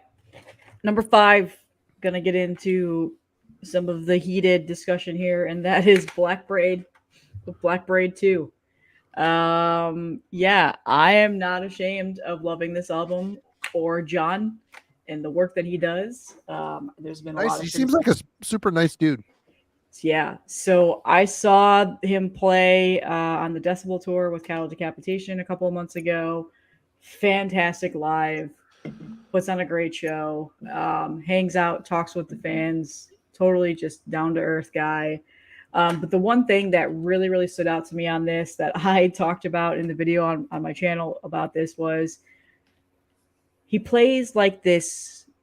I don't know. It's not a flute, but it's like a flute. I don't know the official name of it. It's not a recorder because it sounds better than a recorder. But it's a flute, but it's not a flute. Wait a minute. Yeah. I'm trying to think of the only thing I can think of is like Tenacious D's saxoboom. No, it's a type of flute that you hear in a lot of Native American music. I know exactly what Melanie's talking about, but I also don't know the name of the instrument that has a specific. So it's throughout the whole entire album. Oh, cool. And he plays it live too. That's what really, really sold me on this album. After I saw them live, I was like, okay, I'm going to go buy that. I did not buy the vinyl because he has self-released all of this. His wife does a lot of the promotion for him, all of the graphic design work, all of that stuff. So he self-released the vinyl, which I think it's like $50. It's pretty steep. But so I settled with the tape after I went and saw him. I really liked the first album that came out last year. But this one I prefer. It's not a piccolo. No, it's not a piccolo. Piccolo, it's a north-south flute, but it's not a recorder. but yeah, it's just that whole like Native American, indigenous black metal, like Pan American Native Front. I'm sold on it. Nechachman, yeah. I think it's spectacular. It's got the folkiness to it that I really like. It's got that atmosphere, black metal type of stylistic to it. And just in general, he's a really great songwriter. He's a very good storyteller. And I really like it. A lot of people say it's overhyped. A lot of people are stupid and they say really weird things about it being an industry plant, which it's fucking black metal. I don't understand that whatsoever. He's doing the work. He's doing Yeah. it right. And I don't know. Yeah. I mean, he's doing it right. It's good for him. I'm happy for him. It's great. And he's going on tour with Wolves in the Throne Room. Yep. Just announced a couple Just days announced ago. a couple days ago. Yep. Going to Tampa. I'm definitely going to go see it. Got my super pumped. But I really, really like this album. It's growing on me every time I listen to it, to the point where I might actually just buy the vinyl now because I like it so much. Because I'm going to wear the tape out. But it's really, really good. I don't know why people hate on it so much. It's got that polished sound. I think maybe that's why. That has a lot to do with it. But he's a very good songwriter. The band plays fantastic live show. And just that flute is so like it really, I get hooked on it when I hear it. It's a very emotional record too, so very good. He did earn his success, and that's why people, are jealous or whatever. I don't know. It's cool. I'm happy for him. They've done the work. He's doing it right. All right, Simon. All right, we are smashing through these. Right, so it's worked out in recent years. Like every year, there's one album that sort of gives me these vibes, like the Titan Blood vibes, and I only ever need like one album a year that does that. This year, I was happy that it was this one, the new Ascended Dead. Damn, these guys were a Dark Descent band in like 2017, I think, is when the first one came out. Now they're on $20 spin, which that's good for their promotion, but it doesn't feel right to me. Like they're a Dark Descent band. Absolutely relentless, chaotic, black death metal, like a real big mix of Angel Corpse, Immolation, and Titan Blood. Like it's that kind of stuff. Even the occasional little bits of Nile I heard. It's made from members of Chthonic Deity and Ritual and Necromancy. And it is just 41 minutes, 11 tracks of fantastic riffs and just head smashing. It is so good. Frenetic, blasting drums, lots of dive bombs. I love my dive bombs. And like it reads like it's war metal, but it's not that one-dimensional at all. There's a lot more going on here. It is just savage, evil death metal, more on that Angel Corpse side. Fantastic artwork here from Kyle Bowen. Did the first album artwork too. It's just very detailed. Big fan of this one. Very limited releases from these guys. Just second album in whatever it is, 5 years, 6 years. So yeah, Ascended Dead, Even Fall of the Apocalypse. Definitely check this one out. That is like the definition of an album that will melt your face off. Like, melt your face off. Yeah. Yep. It's very evil sounding. Okay. Alan. All right. So we're in top 5. But again, I've said it a couple times. It's worth repeating if folks are just tuning in. Yeah, these are middle of the year, kind of, very loose rankings. Things will probably look very different by the time we get through a few more months of more cool stuff coming out. But for now, at number 5, I've got this Ruim's Black Royal Spiritism. God, the album rules so much, man. It's so very cool. This one's pretty easy to describe. This is a new project by Blasphemer from Mayhem. And it sounds like a Blasphemer project. Absolutely. If you liked his work in Mayhem, Wolfslayer Abyss, Ordo Akeo, you're going to hear a lot of that in here, which makes sense. I mean, he's the main songwriter in both cases. That said, this isn't exactly a carbon copy of anything he did for Mayhem. The production's, cleaner than Ordo Ad Chaos. This album is not as frantic or, driving or sinister sounding as like Wolfslayer Abyss was. It's got its own niche in there. It's just, it's a little bit of a shame because I am a little worried's not the right word. It's not like I'm calling, I'm not his mom calling to check in to see if he remembered his milk money or something. There is a chance people are going to very quickly just pigeonhole this though as, oh, it's just like another Mayhem album if he hadn't left Mayhem. And it deserves a little better treatment than that because it's really solid. The songs aren't too long. They're not too short. They have room to grow and spread out, expand as much as they need to. Very, very strong release. Could be higher by the end of the year. I'll see how much I keep spinning it or, if it just ends up getting sidelined for other things. But neat one. This was not on my radar at all until Marty pointed it out a while back. So probably check that out and just this case was the cheapest thing to do was just order it straight from Peaceville. It arrived in like 2 days. Can't complain. Really cool album. If you liked his work in Mayhem, you will enjoy this album. Just please don't write it off as another Mayhem sound alike. It's better than that. All right. I'm up next. What have I got here? Oh, yep. Myself, Kellen, and S. Craig Zoller. Was he on this? I don't remember. We did a feature on this record. Was Craig on this? I don't remember. Megaton Sword, Might and Power, their second full-length album. Man, they're starting to evolve. And these songs are really written around a very unique singer. It's in the epic metal sphere. Their last album in particular, I know Alan tried to get him into it. He didn't like it, which I was honestly a little surprised by, but it's cool. I get it. They're kind of a different band. The singer, I think, is maybe a little better than the band. But in this case, I said it a bunch in the feature we did. I hear Greta Van Fleet on here, which is a weird thing to say because it's an epic metal record. But there's this the singer is really getting into some more emotive, precious moments with his voice here and there. I don't know. It's hard to explain, and whatever I'm going to say is going to sell a little short. This is a really good record. It's a grower record. You gotta invest some time with it. Whereas the last album, Blood Hails Fire, something hails steel, steel hails fire, blood hails steel, steel hails fire. Yeah. Rock, paper, scissors, or something like that. I mean, the title track, the leadoff song, is probably the best song they've ever done. It's an amazing song. Is that on here? That level of song? It's kind of like I can't remember their name right now. The Clawhammer. The White Claws are kicking in. Anyway, this is a really good record. This is my number 5. Greek band, really, really solid in the epic metal realm. Check it out. Might and Power. Are they Greek, Marty? I thought they were like.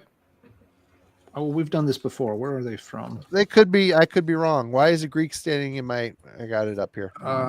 They are Swiss. Why is Greek stand out? I always go back to Greek. I knew it was that. I keep wanting to put them in Portugal, but I know now that I'm wrong about that. So, but yeah, Switzerland. It's a good band. Check them out. They've got an EP, which is excellent. Their debut is really good, and this album is they progressed a lot, and it's very cool. The Clawhammers are kicking in. Yes. All right, Mel. Am I up again? That was fast. Wait. Yeah, we're ripping through these. 4 more. We really are. Yep. Okay. It'll be a short night tonight, everybody. So this is the one that's probably going to stamp of course, this is on your top list because I haven't shut the hell up about it since I reviewed it. Nuclear Remains, Dawn of Eternal Suffering, Maggot Stomp. This is just such a stupid album to love. I'm just going to say that right now. I would agree with that. Only because it's just such a ridiculous sounding record. In terms of the overall production is a mess. The snare drum drives people crazy. Yeah. And it's just your standard meat and potatoes and brutal death metal. in the vein of the 90s worship brutal death metal. I don't know. I love this record. It reminds me a lot of when I first heard Dying Fetus for the first time ever in my life, and it rocked my world. Kind of brought me back to that nostalgic time in my life. And I really, really enjoy the band. They look like a very young group of guys. I'll have to ask Scott how young they are, but they're from Arizona. They've got the nice, guns there, guns ablazing. But the overall theme is, nuclear bombs being tested and people having to deal with the ramifications of it in all that stuff. And it's kind of it got me. The whole shtick of this band got me. But again, I really didn't expect to like it as much as I did. I saw a lot of people bitching about it. And I think mostly because it's got the Maggot Stomp moniker. People tend to just hate Maggot Stomp for a lot of reasons. But yeah, I really like it. It's fun. Yeah, these guys are definitely like 20. They've got to be fairly young. So yeah, I don't know. I heard it. I got the promo for it months before it came out. I listened to it. I was like, oh, I got to review this. I love this album. I don't know why I like it so much. But yeah, it's just, again, it's just a dumb album to love as much as I do, but I do. A lot of people don't get it, but that's okay. You don't have to. It's for me to love. Absolutely. All right. Simon. Nothing wrong with a ping every now and then. Right. Get into the ping. All right, this next one. It's the first full length from this band in 9 years. When the label announced it was coming, I know that a lot of people that were a big fan of their 2014 album were very excited. I was one of them. I think I've got the band name pronounced right. I don't know any other way you would say it. Thantaffaxath is what I say. Hive Mind Narcosis, their new one, following up the 2014 album Sacred White Noise, which was fantastic. If I was doing top 10s of 2014, it would be right up the top there, absolutely. They did a EP in 2017, Void Masquerading as Matter, that was another good follow-up, but yes, their first full length in 9 years. Hugely weird, complex, avant-garde black metal with some death metal in them. Like, it's a hard one for me to use words like black metal and death metal, and it's very complex. The first track particularly is a head scratcher. Has lots of sort of like descending and ascending speeds, and the kick drums sort of like get slower, like with each phrasing. It's very weird. It's a hard one to really describe this. But every time I listen to it, which has been many times now, I find more things to enjoy about it. If this is your first rodeo with the band, you will be left scratching your head, and we'll have to keep listening. Strange progressions, weird, like I said, sort of decaying tempo shifts, riffs that sometimes seem at odd with themselves, that don't make sense, but it all works out.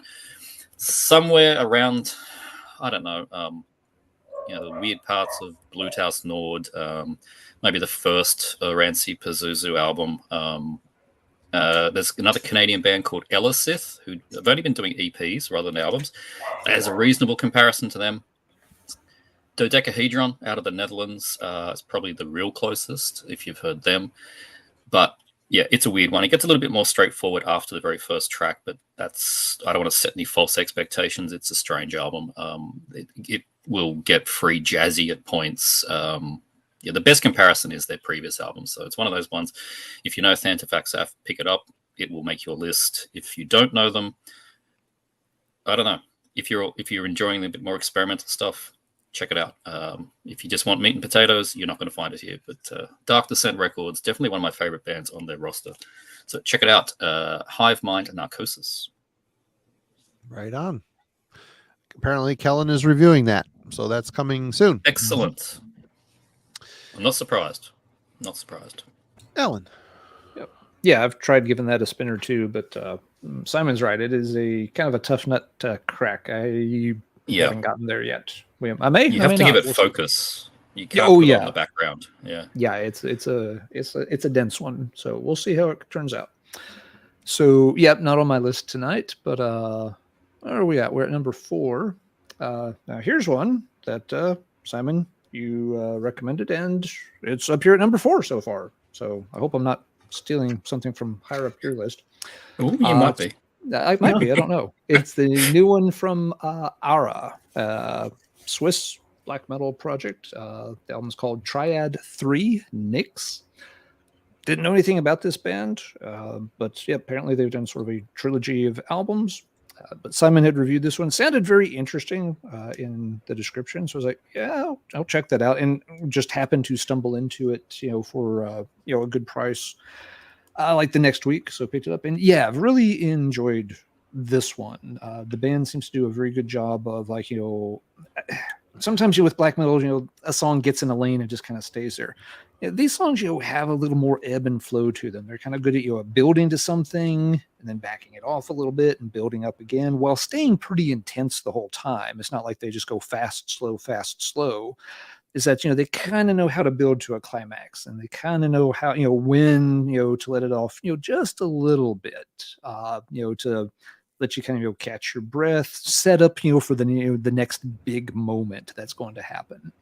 So really impressed with this one, and can see myself digging into the band's back catalog once I kind of get caught up on a lot of other stuff.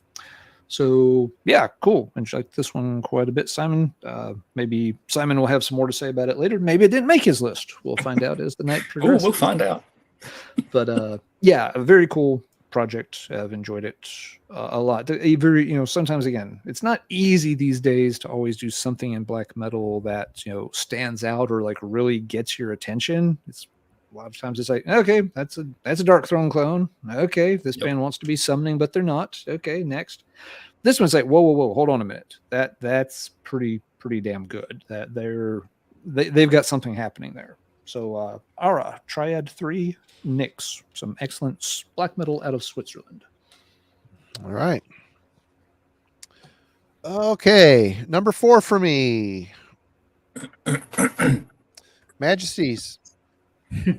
Vast Reaches Unclaimed. I've known Tanner a lot of years at this point. His Funeral Doom project, Celestial, was one of the first projects on Binary Recordings. He's a great dude. We put out the debut Obsequii album on CD back in the day. And knowing his tastes, this album has always been in him. I mean, you get a glimpse of it with Obsequii for sure. But here, it's just 90s Gothenburg mellow death worship. No fashion records, bands, worship, that whole thing. And it's not a cheesy recreation. It's kind of a tribute, a salute tribute style, but the songs are so good. They're so good. Him and Carl did a great job crafting these songs. And Carl's of the same mindset, taste-wise. He's an old fart as well. Like, I think he's probably about the same age as I am. And the funny thing is, when the whole Gothenburg thing was happening, I was writing for my own zine and doing something for Metal Maniacs. I was so burnt out on this sound. There was so many bands coming out that sounded what I thought at the time was it's the same thing with the Brutal Death, the New York death metal stuff, the Suffocation clones. I was burnt out on it. I shifted my focus to black metal. Of course, that eventually hit a saturation point as well. But hearing it again, hearing this album kind of reset my years of burnout resentment. And I find myself going back to the albums that I kept in my collection just because I'm collector scum. I'm a hoarder when it comes to that crap.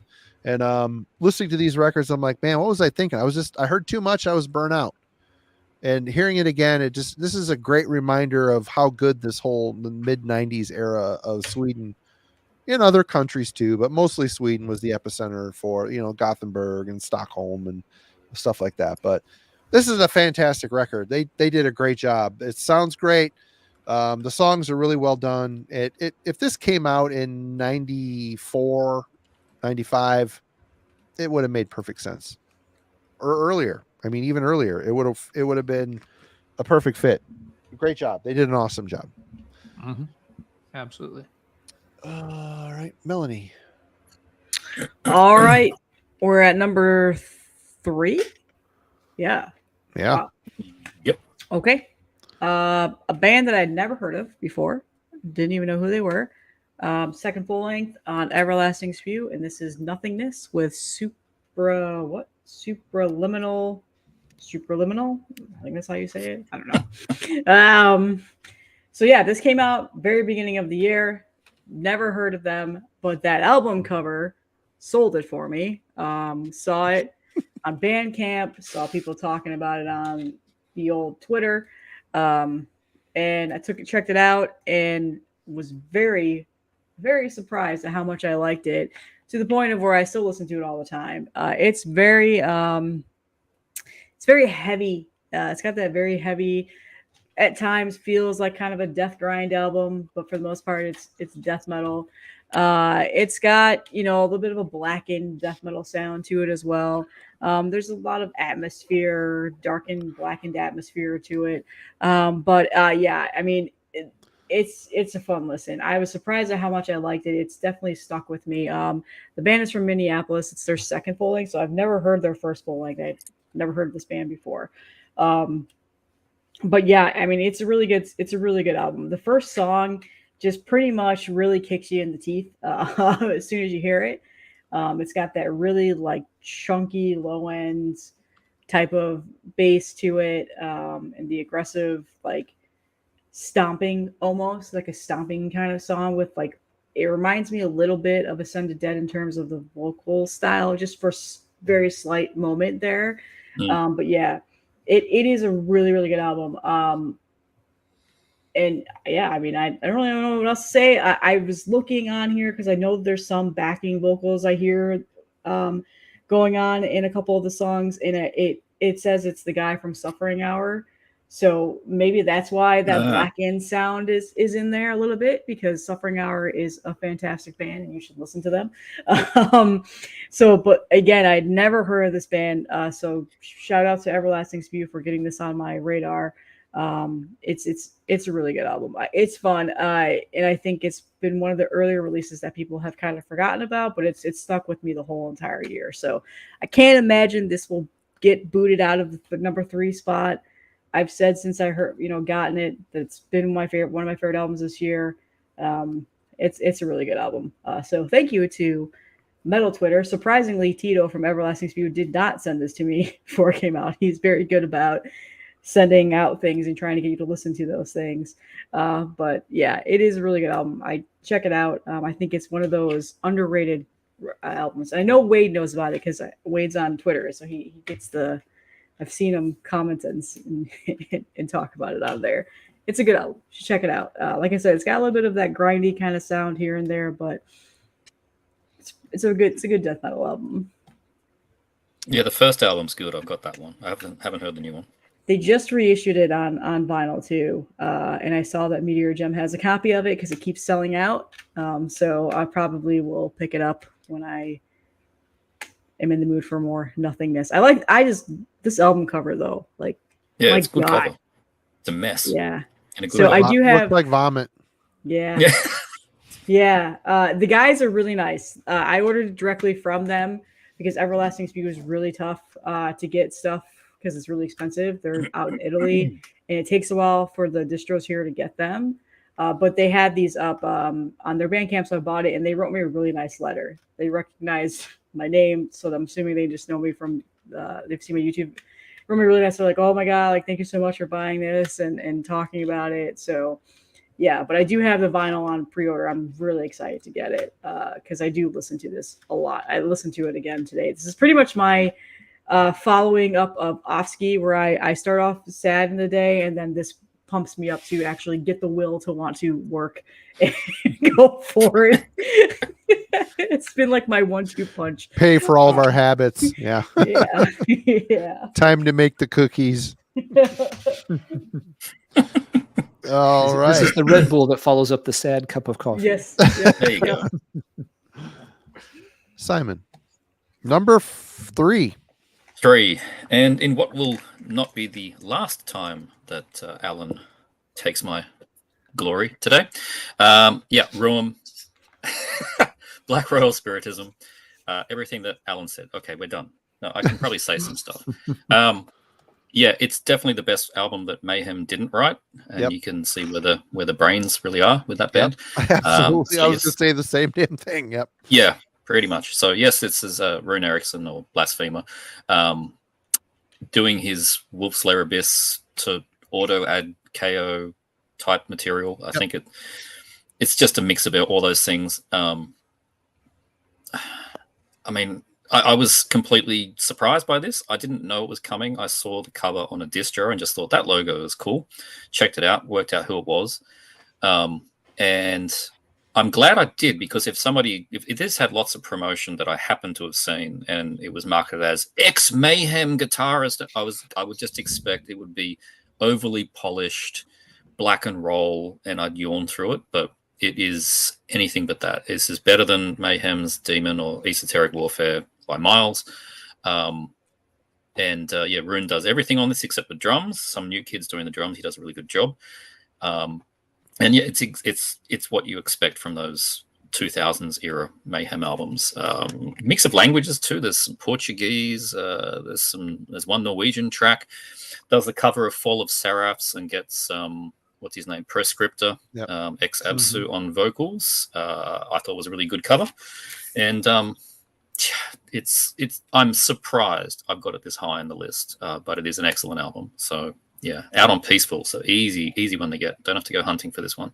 Ruum, Black Royal Spiritism, and then a bunch of letters. I don't know what that is. I-O, Sino, Da, something. I'm Australian. I can't say any of that. It's a good album. It's coming. I ordered it. Excellent. So it's so good. I listened to it after the review, and I was like, okay. See, everybody, if you in the chat are not familiar with Heavy Metallurgy album reviews, I mean, we're all smelling our own farts here a little bit, but we're gaining steam. We're gaining steam. All right. Well, I don't know why we're suddenly having an echo, but I might have my speakers on. Nope. Alan, you're up. Okay. Number 3. This one I think this may have just been one of those random, it looks interesting, click it on Bandcamp kind of finds, but it stuck with me and I tracked it down. This is a new black metal band out of Brazil called Contreras. The album is called Follow Dark Paths. It's on Northern Silence. It's quite good. The guy's been in a few different projects before, one-man project, of course. That's pretty much par for the course on black metal bands anymore. It's kind of rare when they have more than one member at this point. Pretty much. But, the deal here is there's a very good balance between your sort of, typical but good atmospheric black metal, but leaning a little bit more actually in the post black metal, maybe just a little bit in the shoegazy kind of direction here. But it's balanced between the two styles a whole lot. It's not a whole lot, this is not Death Heaven or anything like that, but it's not, just another, go out in the woods and, make, atmospheric sounds either. It really plays on both styles and combines them quite nicely. So there's not a whole lot of, info out about it yet. It's a little bit of a pain to find because I think they only pressed 500 copies on CD, and Northern Silence doesn't always get the best distribution or the fastest shipping. I have seen it on a couple of US distros though, so if you're interested in it, just poke around a little bit, or I can point you in the right direction in the chat in a second to some places to look for it. But Contreras, Follow Cold Paths. If you don't mind a little bit of post-black metal mixed into your atmospheric black metal, blended very, very, very nicely, especially for a debut album. I'm really impressed with how strong this one turned out. This is definitely worth checking out if that combination appeals to you. Sounds all right. Is it sort of like Alcest, like the early stuff, maybe? I I think it's still has a little bit more of the typical raw black metal than I associate with Alcest. Okay. It's definitely not as post black metal as more like the later quote unquote more popular Alcest stuff. It's got a much heavy. It's got much more of the atmospheric black metal dose mixed in than those albums have. Check it out. Awesome. Cool. Hope you like it. All right. Back to cheese to Velveeta Mountain we go. We quest. Man, I went into this record really wanting to hate it, but it's impossible to. And my kid knows every single word on every single note of this entire album, which is impressive. In fact, he does so on all 4 of their records. Sweden's Twilight Force. In the heart I can smell it from here. At the heart of Wintervale. This album, if Emperor was a symphonic power metal band, that would be this record. Straight up. That should perk your interest. The layering is pretty impressive. There's walls of synth accompaniment. There's even some blast beats on here. There's no harsh vocals. It's the old singer from Rhapsody of Fire on vocals here. And the music is really well composed. There's one moment of a calypso piece on here, which is like less than a minute. It's so stupid. But the more you listen to it, you don't care about it anymore because the rest of the record is so well composed. Aggressive, melodic, symphonic, infinite layers of synth. Again, Emperor doing symphonic black metal or symphonic power metal would be this band. It's great. It's really, I was surprised how much I ended up liking it. And the fact that my kid liked it, I ended up listening to it probably a lot more than I would have, which is good because it gave me even more time to digest it. I listened to this about 1 million times more after I did the review. Love it. Good stuff. All their stuff is good. This is probably the climax of the 4. I mean, each one has gotten progressively better. This one is really sharp. So Sharp cheese. If you love symphonic power metal, and I do, check it out. Twilight Force. Yeah, it's a very good symphonic power metal album. Absolutely, yeah. It works in that style just fine. Yeah. All right. Where are we at? Mel. I am not a fan of symphonic power metal, but just get a little more years behind you, and your kids will start. Yeah. All of a sudden, like, Mom, what's this Angus McSix stuff? And you're like, listening to it. You're like, okay, it's catchy. And then it's like, oh, I can't stop listening to it. And then it's like, oh, I'm buying a shirt. Like, oh no, I'm taking my kid to the show. It's like, the album covers are definitely more kid friendly than Cannibal Corpse. So yeah. That's true. That is very true. That is very true. I did try to listen after your review. I was very curious based off all the cheese that you ate and suffered through in that video. Oh, I had fun with that video. Yeah. But I couldn't do it. So maybe someday. I feel like that might be a drunk album for me, where I'm drunk and happy and just I love everything. Yep. I feel like if I put that on, I'll probably fall in love with it and probably buy all their albums that same night. Here we go, Ryan.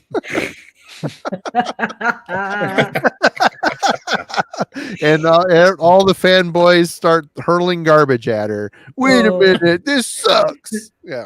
Well, apparently people watch my videos even though they hate all the music that I show. Yep. So I guess they must really like torturing themselves. Woman showing metal, I must subscribe and complain. Yes. Yeah.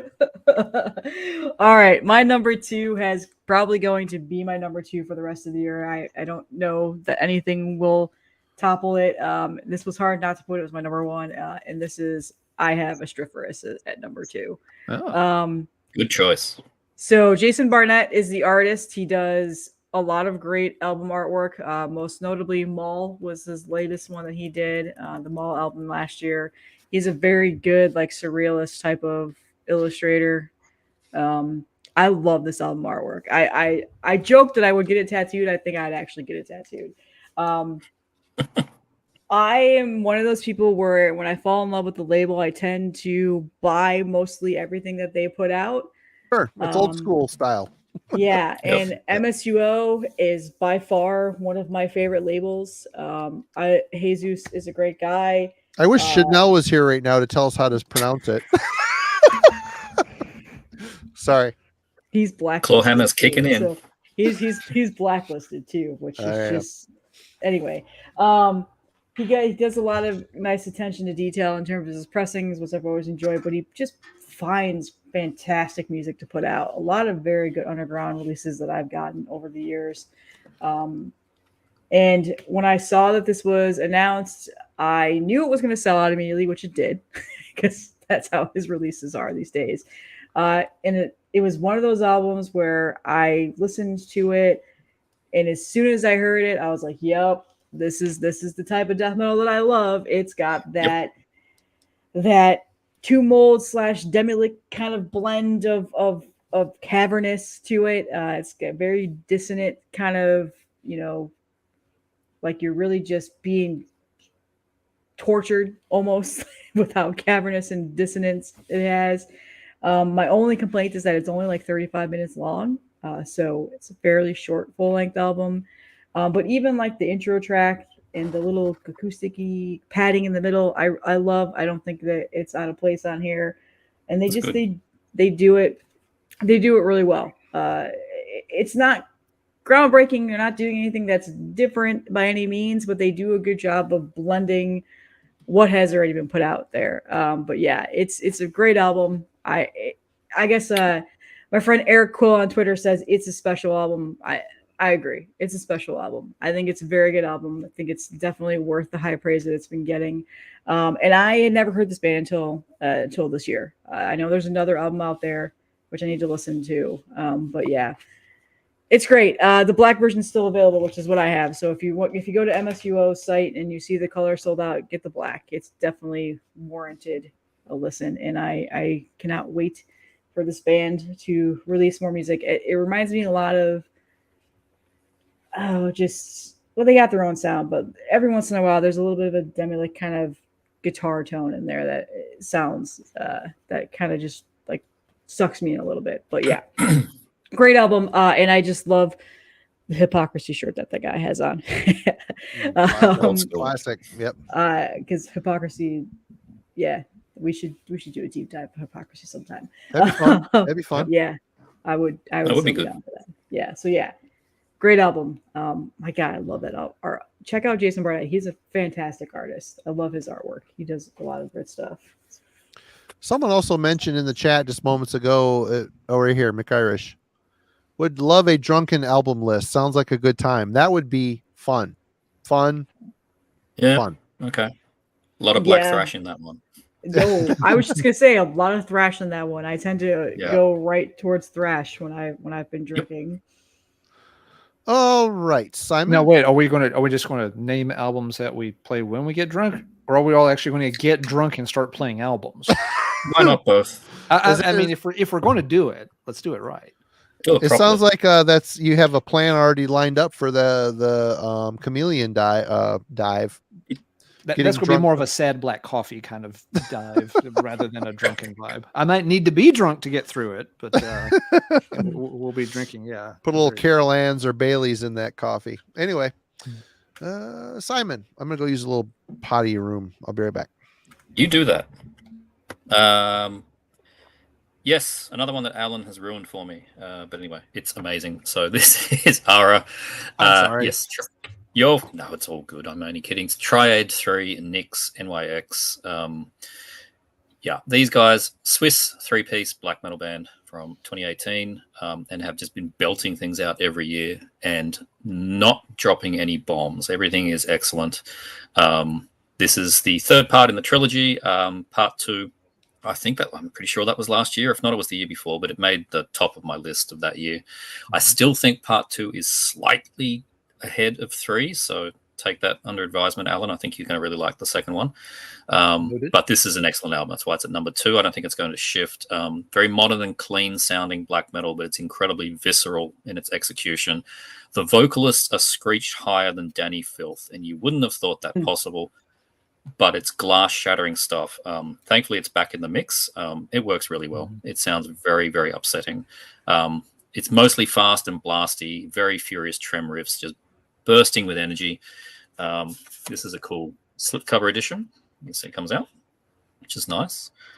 I think that's all copies might be this. I'm not too sure, but anyway, yeah.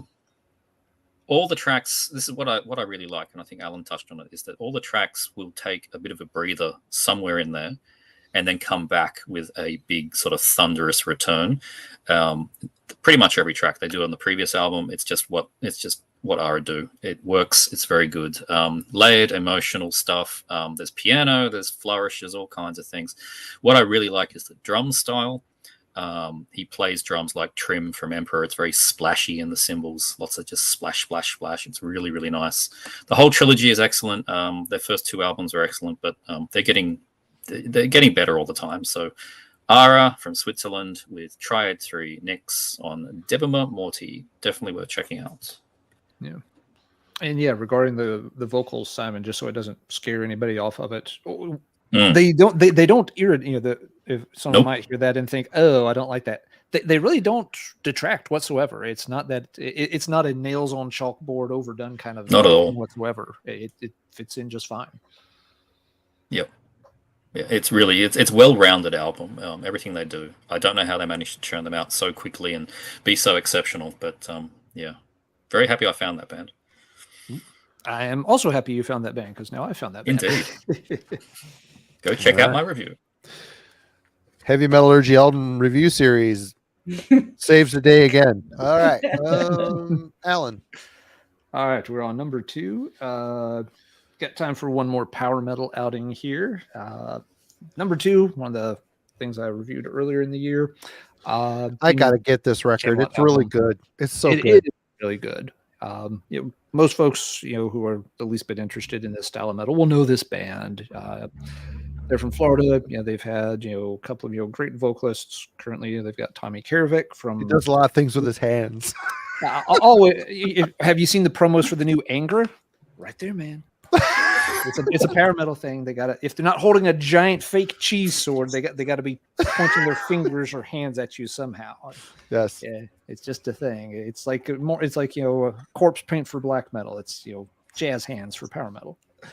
But anyway, Tommy just recently left Seventh Wonder, which is sad, and I'm assuming part of that is being able to give a little more time towards Camelot, and also I think he's wanting to work on some other projects. But yeah, this is just a fantastic album. Their best in years. Get his carpal tunnel fixed. He didn't have time for all the band's recovery and all. Those photo shoots, when they keep telling you, twist it this way and that way, yeah, it can hurt by the end of the day, a little numb. But yeah, definitely their strongest album in a while. It's not that they were making bad albums. It feels like they were just in a little bit on the treadmill. That every few years make an album. It's good. It goes on the shelf. It never gets replayed again. They weren't quite hitting those highs that they were in the late 90s and early and mid 2000s. But this album's a really great return to the top. All the songs are very good. It's got kind of a long runtime, but you don't notice it because the songs are good enough. They are. They keep you engaged and interested throughout. The CD has one of those slipcase box thingies, so die cut. Nice. Yep, you may see one of those die cut things if you're looking for it on the shelf. But yeah, I'm really happy to see one of my favorite bands, come back, with a really strong album and get a lot of attention for it here in 2023. Camelot can't go wrong. If you're not familiar with Camelot and you're wondering, yes, it's power metal. They lean a bit in the more gothic direction, which they're on Napalm. You don't have to look at the album covers for too long to kind of figure out what they're doing. So yeah, this is, I guess it's cheese of a different flavor. It's more of a gothic kind of cheese, but they're very good at it. They've been kind of looks like time. Angus McSix a little bit, the singer guy. They look like they go to the same barber and have the same. Look at there, same barber, but not the same tailor. This guy's going for the cool. I'm a creature of the night. Your guy's going for the I never grew out of He-Man and T-Law phase. Yeah. But yeah, Camelot's at number 2 for the year. I don't know where it will be by the end of the year. This came out early in the year.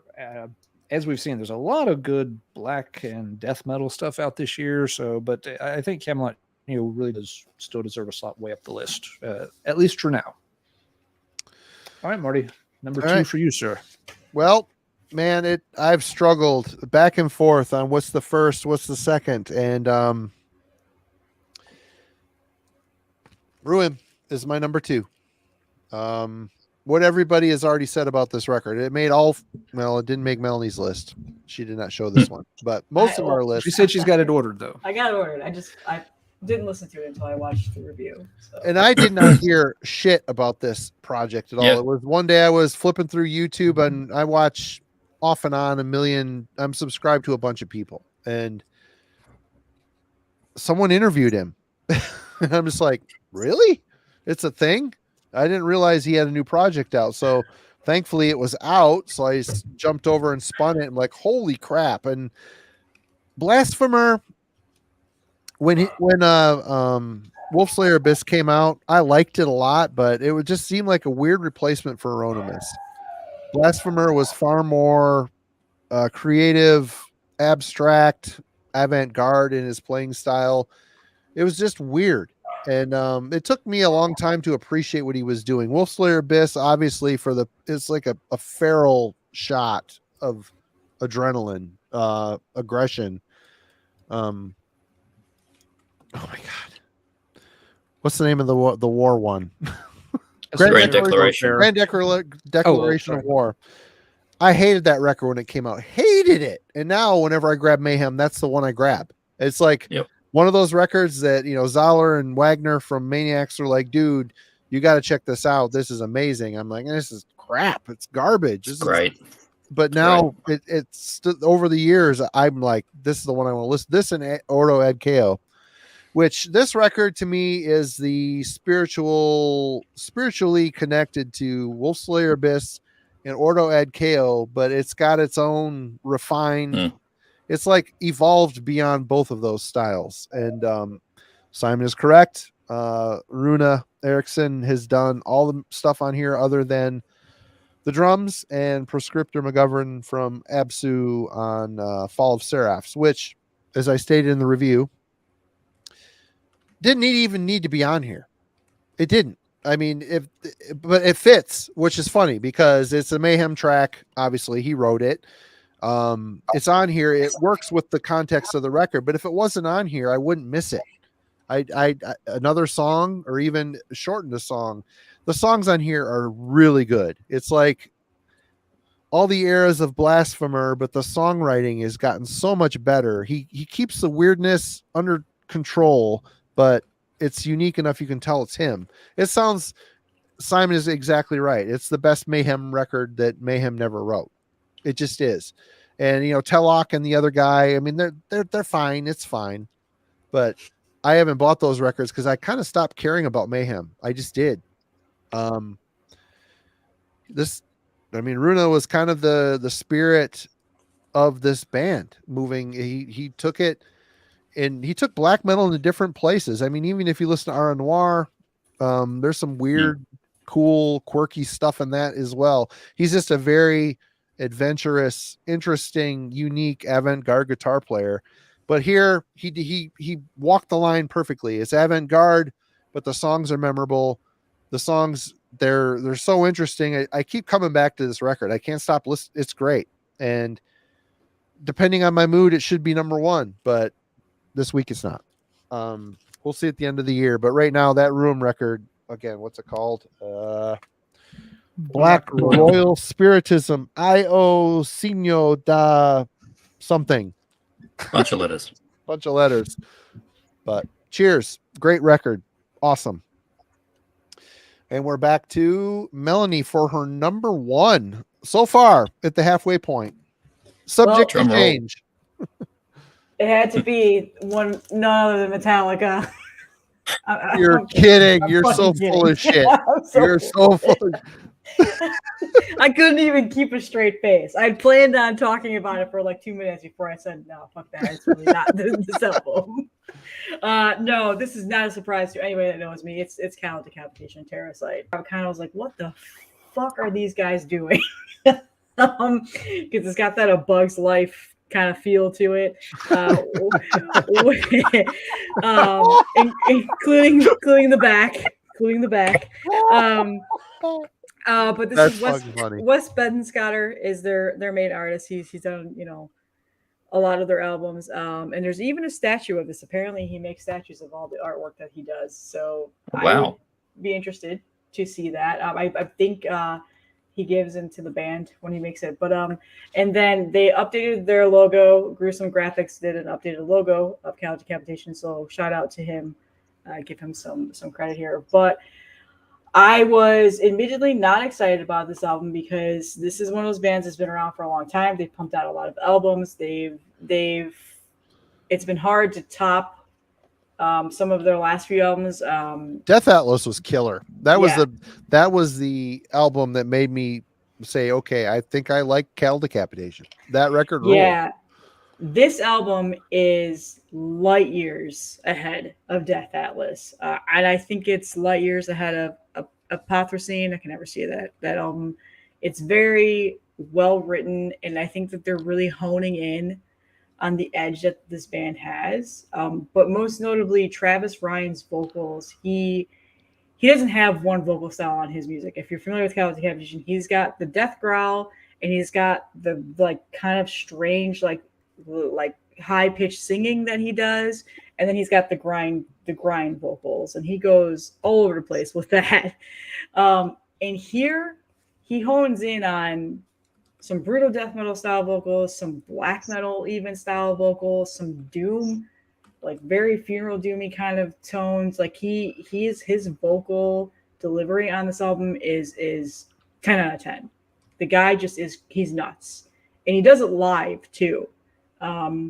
Which is even more, like, in my eyes, just makes me love the band more. And when you have all of that kind of variance in the album, then you go see him live, and he still does it live. And it sounds like that, like it's fantastic. But the overall theme of the album, and if you know Cattle Decapitation, they're every single album is based around a theme of pretty much about how humans are just scum of the earth and we're ruining the planet and a bunch of other reasons. And so that's still there. But they write really serious like themes, but they also don't take themselves too seriously when they have, promo shots like that. So they're a fun group of guys. But yeah, this album is phenomenal, and every single listen I fell more in love with it, and now it's just one of those things where it's like, this is probably going to be a favorite album for a very long time for me. Every single song is good, but I would say the album ends, like the last 4 songs in this album are spectacular. Like that side it's a double LP, so that side D is phenomenal. Just, I don't know. I could go on and talk about this forever. When it first came out, I wasn't too hyped about it because, again, I was a little bit nervous because when my favorite band keeps releasing albums like every 2 to 3 years, I get a little bit nervous that they're going to just be like, all right, enough already. But they've moved away from that grindcore, goofiness that they've had in their past. And they're a very, very good, solid death metal band. And they've really moved into that death metal space. So it's a really good album. So it's hard to not top that right now. I don't think Cannibal Corpse will. I don't think Dying Fetus is going to. And those are the 2 that I'm really looking forward to coming out. Afterbirth just announced a new album today. So I think that's going to be my favorite for the year. I can't see it being bumped out, but you never know. That we got that as a promo, and I kind of like spot checked it, and it's like, oh, it sounds like the album before it. It's I better. wish I spent more time with it. I did not. It's a lot more. Their writing is better. Death Atlas wasn't a bad album by any means, but this is definitely, it's leaps and bounds better, for sure. All righty. Simon, you're number 1 so far. Number 1. Well, I didn't think I was going to agree with Melanie for my top number 1, but here we are. It's an amazing album. It's just absolutely kills me. The riffs on... Oh, hang on. I picked up the wrong one.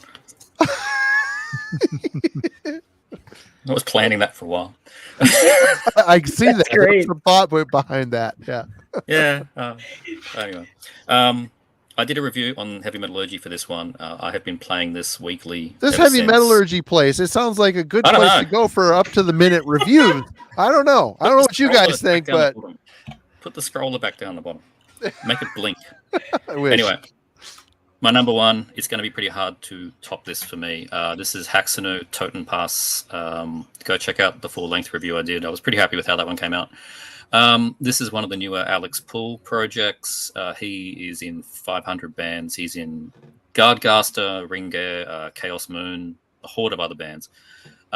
Razor sharp, absolutely razor sharp, US black metal with a German album name. Just dripping with melodies. This is killer tremolo stuff. Total riff salad, an absolute riff salad, this thing. Massively memorable songs, melodies that get stuck in your head in a similar way to Umgwa, like Exercises in Fertility. That was like a shower humming album, you know, like washing your hair, and I'm always humming like track 1 and track 4 from that one. That's this. I'm doing that with Toten Pass all the time. Fans of Spectral Wound, I think, would dig this one. Definitely in that category, but I think it's crispier sounding. The melody really comes through on this. It's unrelenting, but it is very well balanced at the same time. Very desperate sounding in the vocals, but not at all a DSBM band at all. It's very straightforward. It's just modern black metal, lots of melody, great riffs, and I just can't put it down. Amazing Adam Burke artwork as well. Really, really good stuff on that. Love that artwork in the back as well. So, yeah, I haven't heard too many talking about this one. It's out on Amorfati. Where's the thing? There it is. It's a great label. I've been buying a hell of a lot of things from them. I just did a video, pretty much all my last order from that label. And, yeah, a great label and a great band. Haxanu, Toten Pass. Please check it out. Go read the go watch the review. If anything tops that, I'll be surprised. Yep. All right, Alan, you're number one so far. 6 months, 7 months in. All right, yeah. And yeah, if folks are wondering that, we did this a little past the halfway point in the year, we had talked with Simon and Melanie for a couple of weeks about finding a good time for this. We had to push it back a little bit further with Melanie relocating and Simon's schedule. So yeah, that's why we're doing this here kind of at the beginning of August rather than right at the end of the year. But it was definitely worth waiting to have them back on. We did the same kind of mid-year check-in with Simon and Melanie last year. It was a lot of fun. We wanted to bring them back this time. Maybe at the end of the year we'll get all the metallurgists together and do our year-end list. That'd be fun. That would be a good idea. Yes. If it changes. Yeah, if it changes. Let's do it. But yeah, my number one at this point of the year. Again, there's been a lot of albums I've really liked. The top 5 or so I feel has really, really been loaded, and things may move around some. One album I keep coming back to, though, and I'm just extremely impressed with this one, is the new Thy Darkened Shade. I'll get the name as best I can. Liber Lucifer 2 Mahapralaya. This is a Greek black metal project. I'll get one thing out of the way right up front. They are on a label that, has always reportedly had a lot of Nazi connections. If that's a deal breaker for anybody watching this and you don't want to buy things by labels, that have that kind of thing going on, okay, then this is just not a purchase for you. Whatever, that's fair enough. But if, that's not such a thing for you, if you're separating art or artist or whatever, this is a really fucking incredible album. I was not familiar with the band. This is their 3rd album. And, Kellen, Jack Half a Prayer. Yes, actually, Jack's the one who mentioned this early in the year that it was coming out. And based on his description, I'll give that a listen. Jack knows his shit. And I gave it a listen. He's like, oh, that's really, really good. So, yeah, I bought it on Bandcamp. Didn't know the label connections at the time, but it's a fantastic album. I'm still going back to it, and I'm still this is another one that requires some attention when you're listening to it. There's a lot going on, unlike the Thanafaxath that we talked about earlier. That one, there's a lot going on, and I can't quite get my skull wrapped around it yet. This one, there's a lot going on, but I can just barely kind of hang on and slowly pick up pieces of it every time I play it. I played this again just the other night, sitting here reading or something, and one of the later tracks came. I was like, oh, hey, I never really noticed this section in the middle of this song before, and it was just really amazing. I don't have a great comparison for this. Whatever Jack says in the comments is going to be more intelligent than anything I say about it. But if you want a real cruddy baseline description, you're think along the lines of something like Emperor's Anthems, but strip away the 15 layers of synth, make the production a whole heck of a lot better, more rounded. And you just, constantly, though, having that same kind of, very triumphant, almost arrogant kind of sounding, overall vibe and delivery to the vocals, to the music, constant, all kinds of runs going on up and down the fretboards, all, and everything. And it's all just, perfect. There's nothing sloppy. There's nothing missed. There's nothing that feels like, okay, now it's going to coast for a minute or two. It's all just really, really, really expertly put together. So yeah, it's just a fantastic album. I haven't heard a lot of folks other than Jack talk about it very much. I don't know if it's just one of those really well-kept secrets. The label may be a factor for folks that it doesn't get as much attention. So maybe they can get hooked up, with a label that, can do a little bit more for them in the future. I don't know. Regardless, fantastic listen. This seems to be another band that doesn't put stuff out very often. When Simon was doing one of his shows earlier with Antifaxoth and was mentioning, here's a band that hasn't done an album in 9 years and complicated black metal. I was wondering, like, is it going to be Antifaxoth or is it going to be this one that you show? Because they kind of a parallel trajectory there, but the difference being this one just a little easier for me to comprehend what's going on and be blown away by it. Whereas Antifaxoth, I'm going to have to work on that one some more before I get there. So for now, this is my album of 2023. Die Dark in Shade and Liber Lucifer 2, Mahapralaya, if anybody missed it. And again, I'm sure Jack's got a good description in the chat by now. Thanks, Jack, for checking that one out and pointing me in that direction. And because, Alan showed that, not saying that they have any sort of NS type of stuff. The owner of the label was in the band Absurd. Yeah. And if you do your homework, it's a label issue. I've never seen any NS band. So once it was pointed, again, I didn't know anything about the band or label at the time I bought it. After it was pointed out to me, I poked around to find out what was up with it. I never saw any comments about the band having any kind of sketchy views or anything. They're either quiet about it. Maybe it was the only record label that offered them a deal at the time. I don't know, what the deal there is. So, but no, I don't know. I've never seen anything printed that the band, is in that mindset. But the label has a long history of that, unfortunately, it seems. So, but yeah, and again, to a lot of folks, that's not important. I just wanted to point it out because for some folks, that's a big deal, and the information's there if you want it. If you don't, that's okay. If you do, well, there you go. You know what it is. World Terror Committee puts out a lot of records. Like, it's unfortunately their reputation is most notably for Absurd, and then Grand Belial's Key. Is that the one that I'm thinking of? Yep. Mm-hmm. Which I had no idea who that band was until like last year. That I looked into it. I was like, oh my God, that's an interesting band.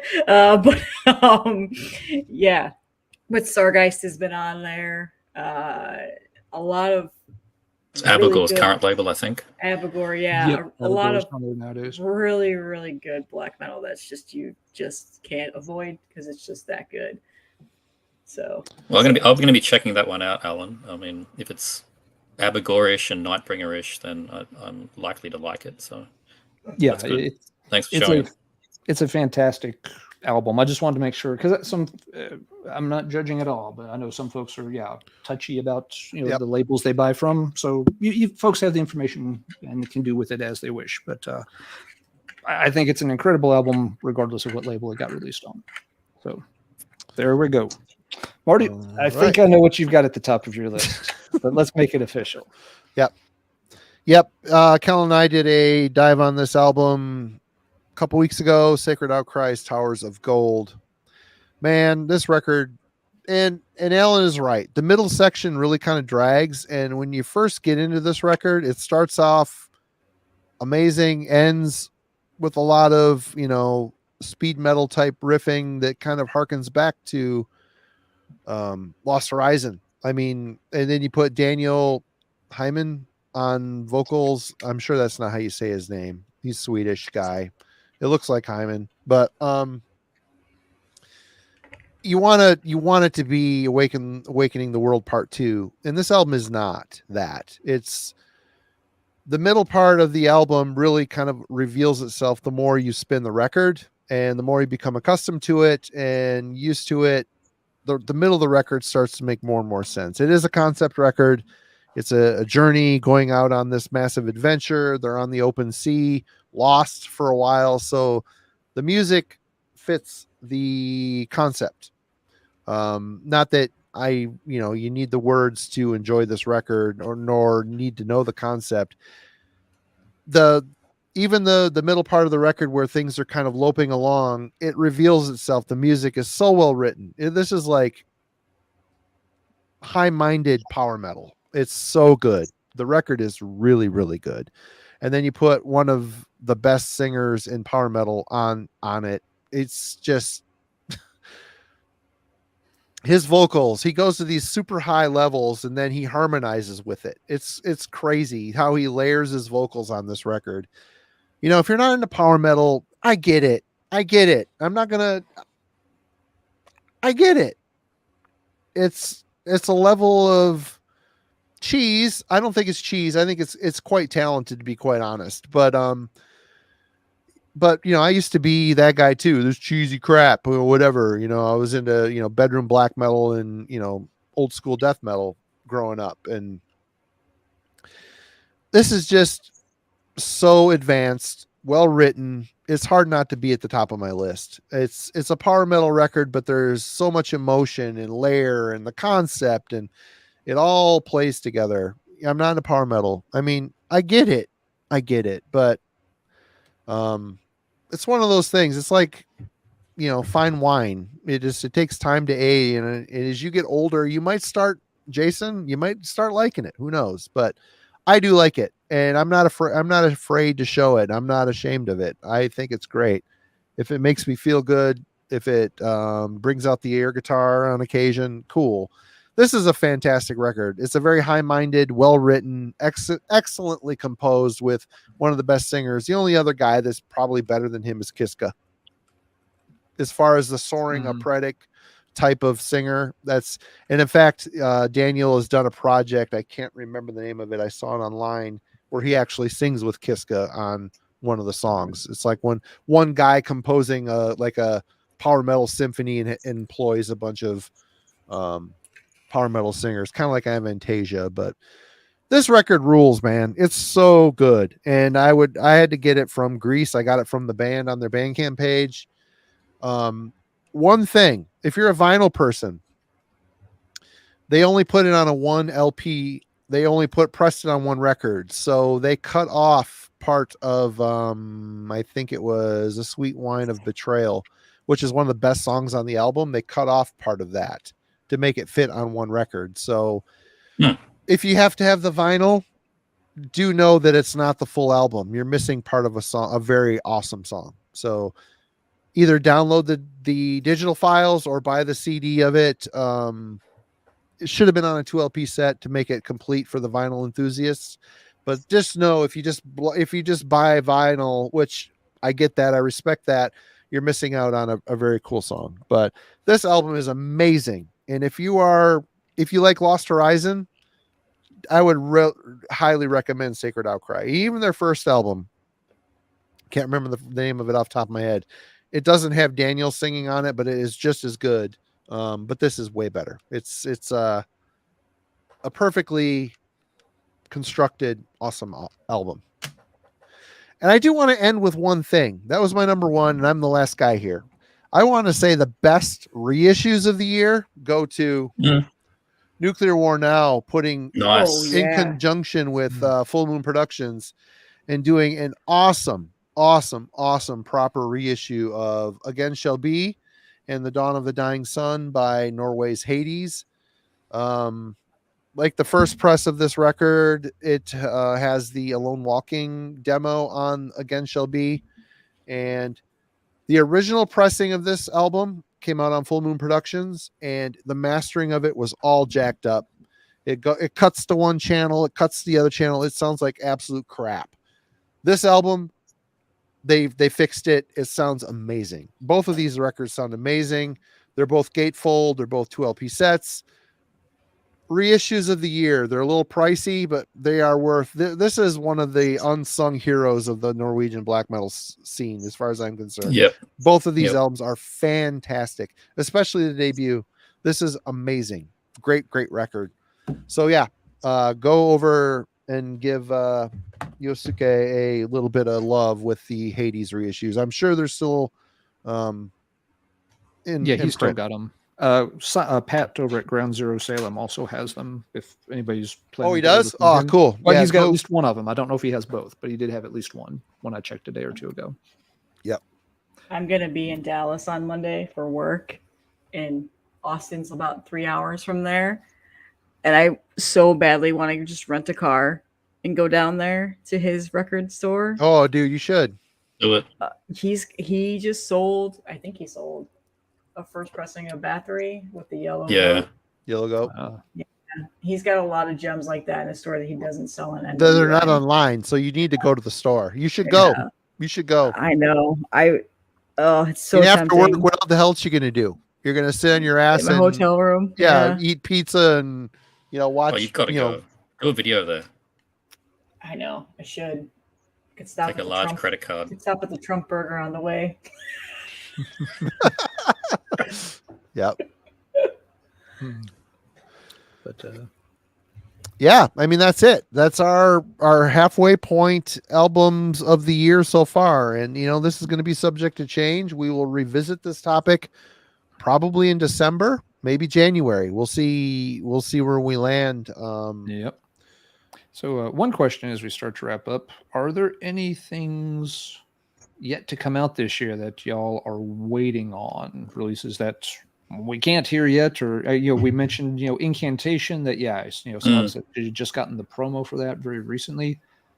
What else is on people's radar that they're really excited about here in the next few months before 2023 wraps up? I know it's out on CD, but I'm intentionally waiting for the LP before I even listen. The new Contreras. That's the LP is not out until like Christmas or something. I don't know. I can't even remember anymore. Pick it again. I'm sorry. It was such a delay on that, but it'll be good. So I'm waiting on that one. Not too sure. You've put me on the spot.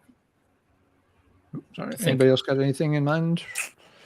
I'm a kind of a blank slate when it comes to this stuff. I kind of just roll with the punches.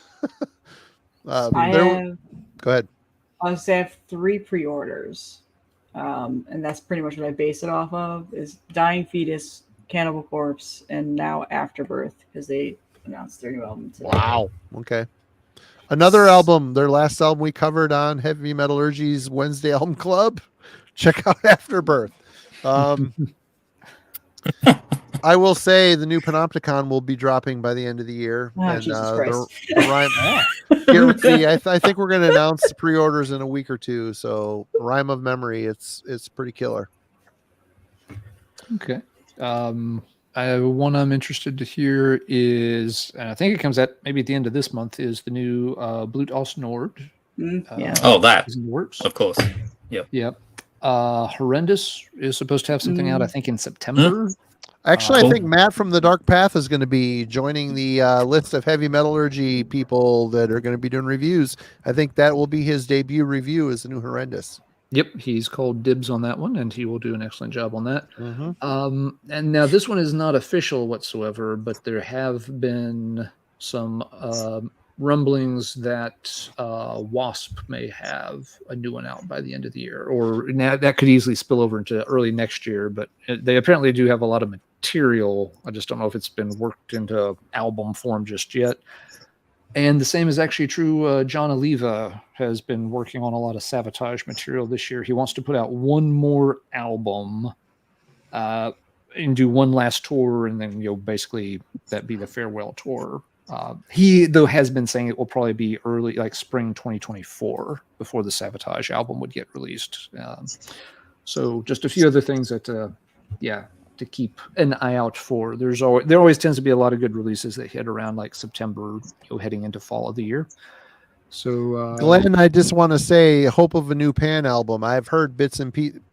For those who don't know, Chris Boris, who is the guitar player, singer in Pan, is also in the Glorious Dead. He's our bass player. I've heard bits and pieces of the new Pan record. It's really good. I don't know if it's going to make it this year, but the final mix is done on the record. Also, Ken, the drummer from Pan, is in a upcoming band called Wood Cult with Noah from Oralisk. I mean, we have a small, but our scene is becoming quite cross-pollinated and inbred, but a lot of good dudes doing a lot of fun, cool stuff. So definitely keep an eye out on, here. When Pan comes out, we'll maybe get Chris on. It'll be fun. It'd be fun to have Chris on. I just thought of one. Vastum is coming out with a new album. Oh, awesome. I saw a $20 spin tweeted, I'm listening to the new Vastum album right now. So, that's coming. I am pretty sure who else on $20 spin is releasing an album.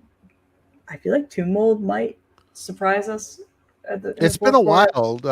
Planetary Clairvoyance is, or what the hell is it's been a few years now. It's been a few years, yeah.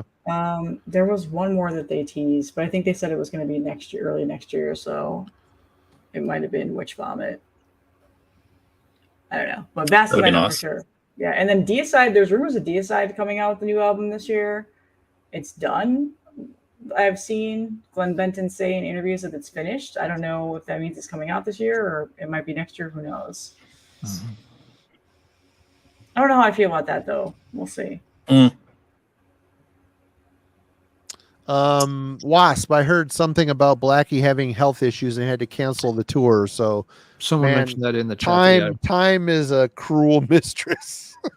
Man, it just it sucks. Yeah, I mean, along those lines, it was reported yesterday, sometime, Nico McBrain, he had a stroke in January. He had a stroke, was partially paralyzed for quite a while back in the winter. So, that's what my wife had happen, man. Strokes are no joke, man. It completely changes your life.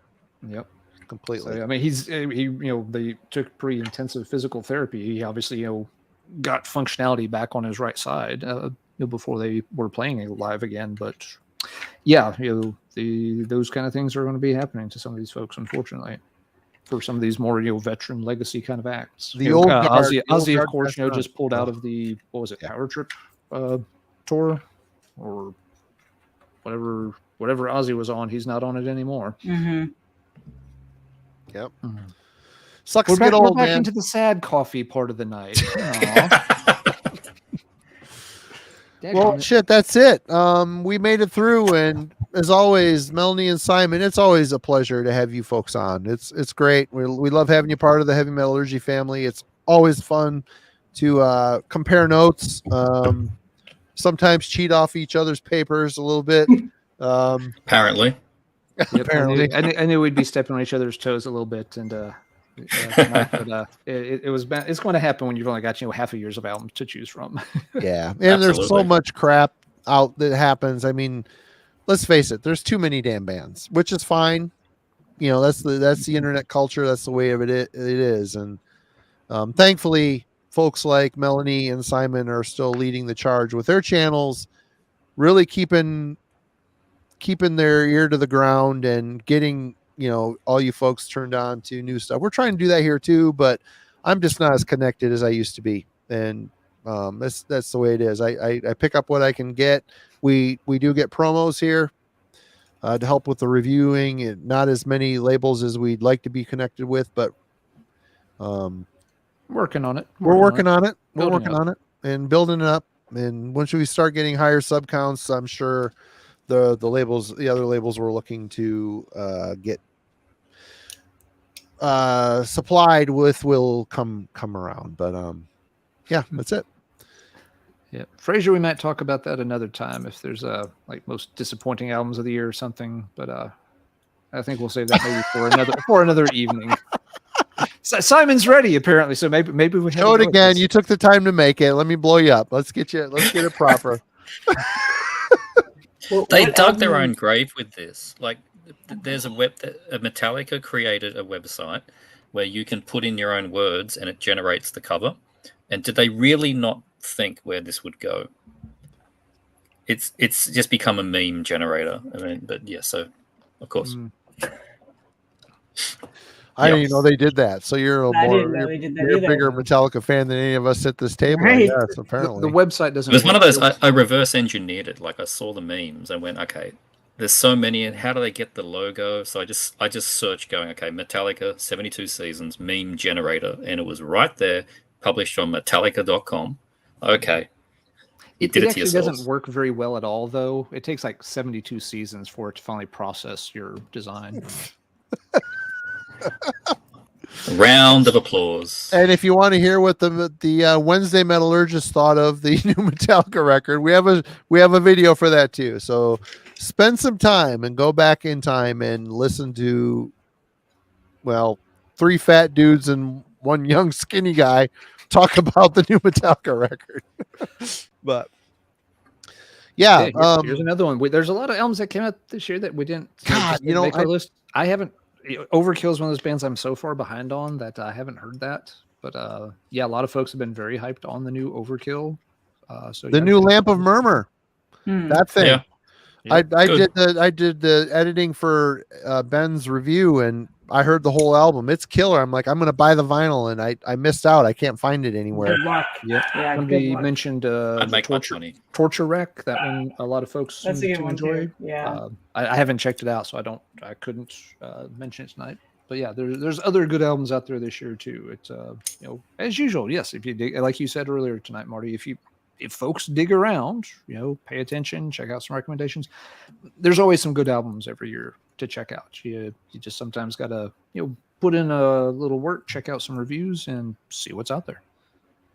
Yep, and it's never ending. There's so much stuff, and there's so much good stuff. Even if it's not something you're into, there's so much good stuff from all genres coming out.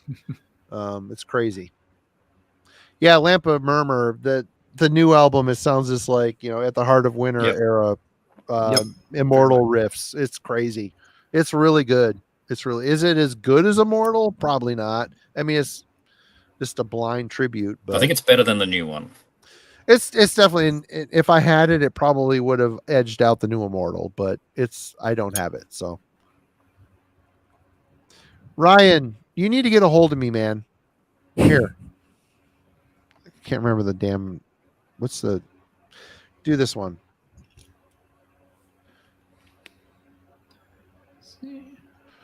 I've seen a couple of folks mention that, Kellen. I have not heard it. Melanie, have you heard that one? Yeah, it's good. I like that. I really liked the new Mizmor album. I think a lot of people kind of were disappointed by it, but I thought it was good. I haven't checked that out yet. Ridlink is coming out with a new album. We got the promo for that. I listened to it. It's good. Who? Ridlink, the grind band. There's so many. We've got. I mean, we're only on a fraction of the labels, and it's so much. It's so much. It's a lot. And let's get into show notes for the week. I don't know what's happening Monday. Kellen said he's got a Thanafax ass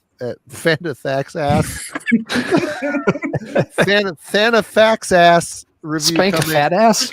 Spank a fat ass review coming. You just ruined it. It's ruined now. But I haven't got it from him yet. All the grandiose pomposity out of that album. Yeah. Spank a fat ass, and then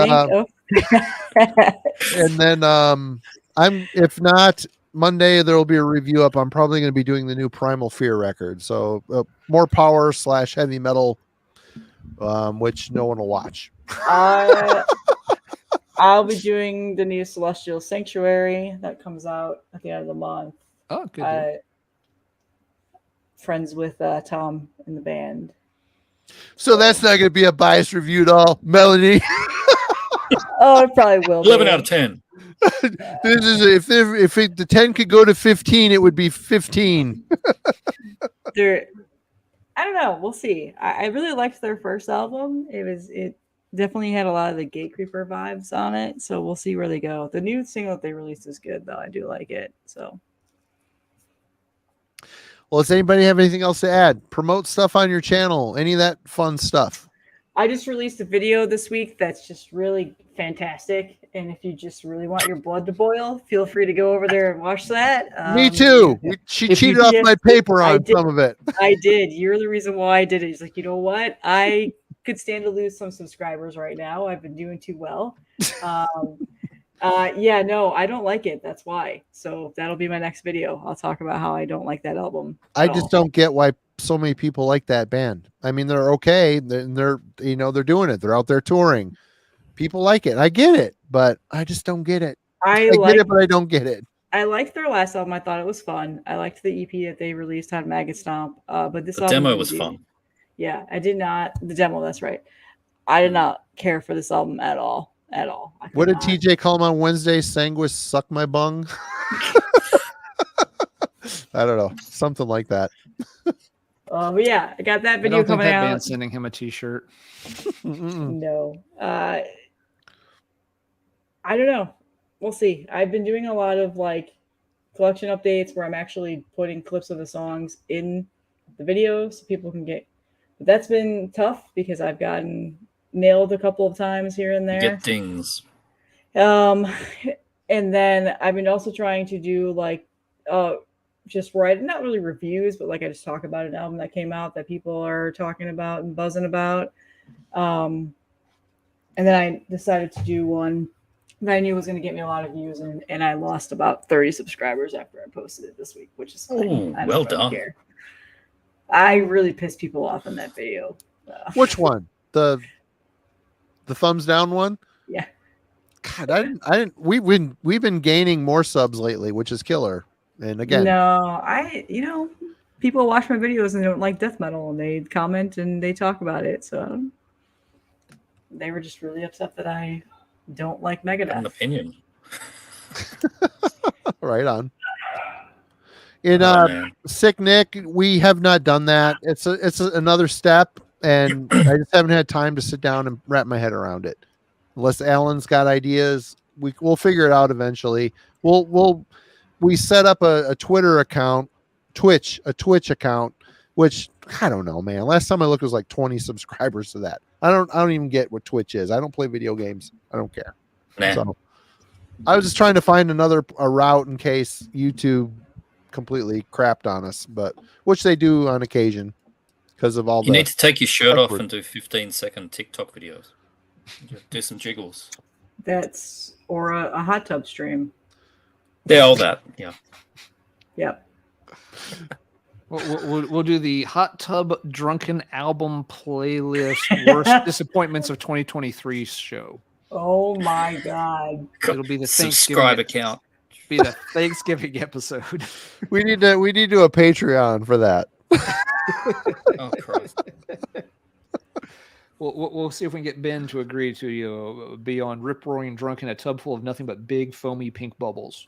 We'll get. I'll puke in the hot tub, and Melanie will be like, "Oh, that looks like that one album cover I like." Yeah. All right, everybody, y'all rule. Cheers, Melanie, Simon. Thank you so much for joining us again, as always, and Alan. Everybody, also go check out Let's Talk Metal. Yeah, I'm going to post a video about a single from 1980 no one's ever heard of that might be the first bona fide heavy metal release from the United States. Oh, that's pretty cool. That'd be a fun one. Yeah. How is that? Is this like a hypothesis, or is this actually documented? This is a contender throwing its head in the ring. It kind of depends where you want to start calling things heavy metal and stop calling them hard rock from the 70s. But yeah, a single by a little unknown band from New York that, well, one side of the single at least, yeah, it's for 1980s standards, it's extremely heavy metal. So there'll be some clips of it posted probably Tuesday. Go check it out if you're curious about the sort of early roots of American metal. That's what we'll do next time. Right on. But yep, for now, we'll turn it in. Thanks to everybody in the chat for joining us. Been lots of good albums mentioned over there. Lots of good information about some of the releases too. We appreciate y'all joining us, and we'll see you again next week. Right on. We're jumping out. Cheers.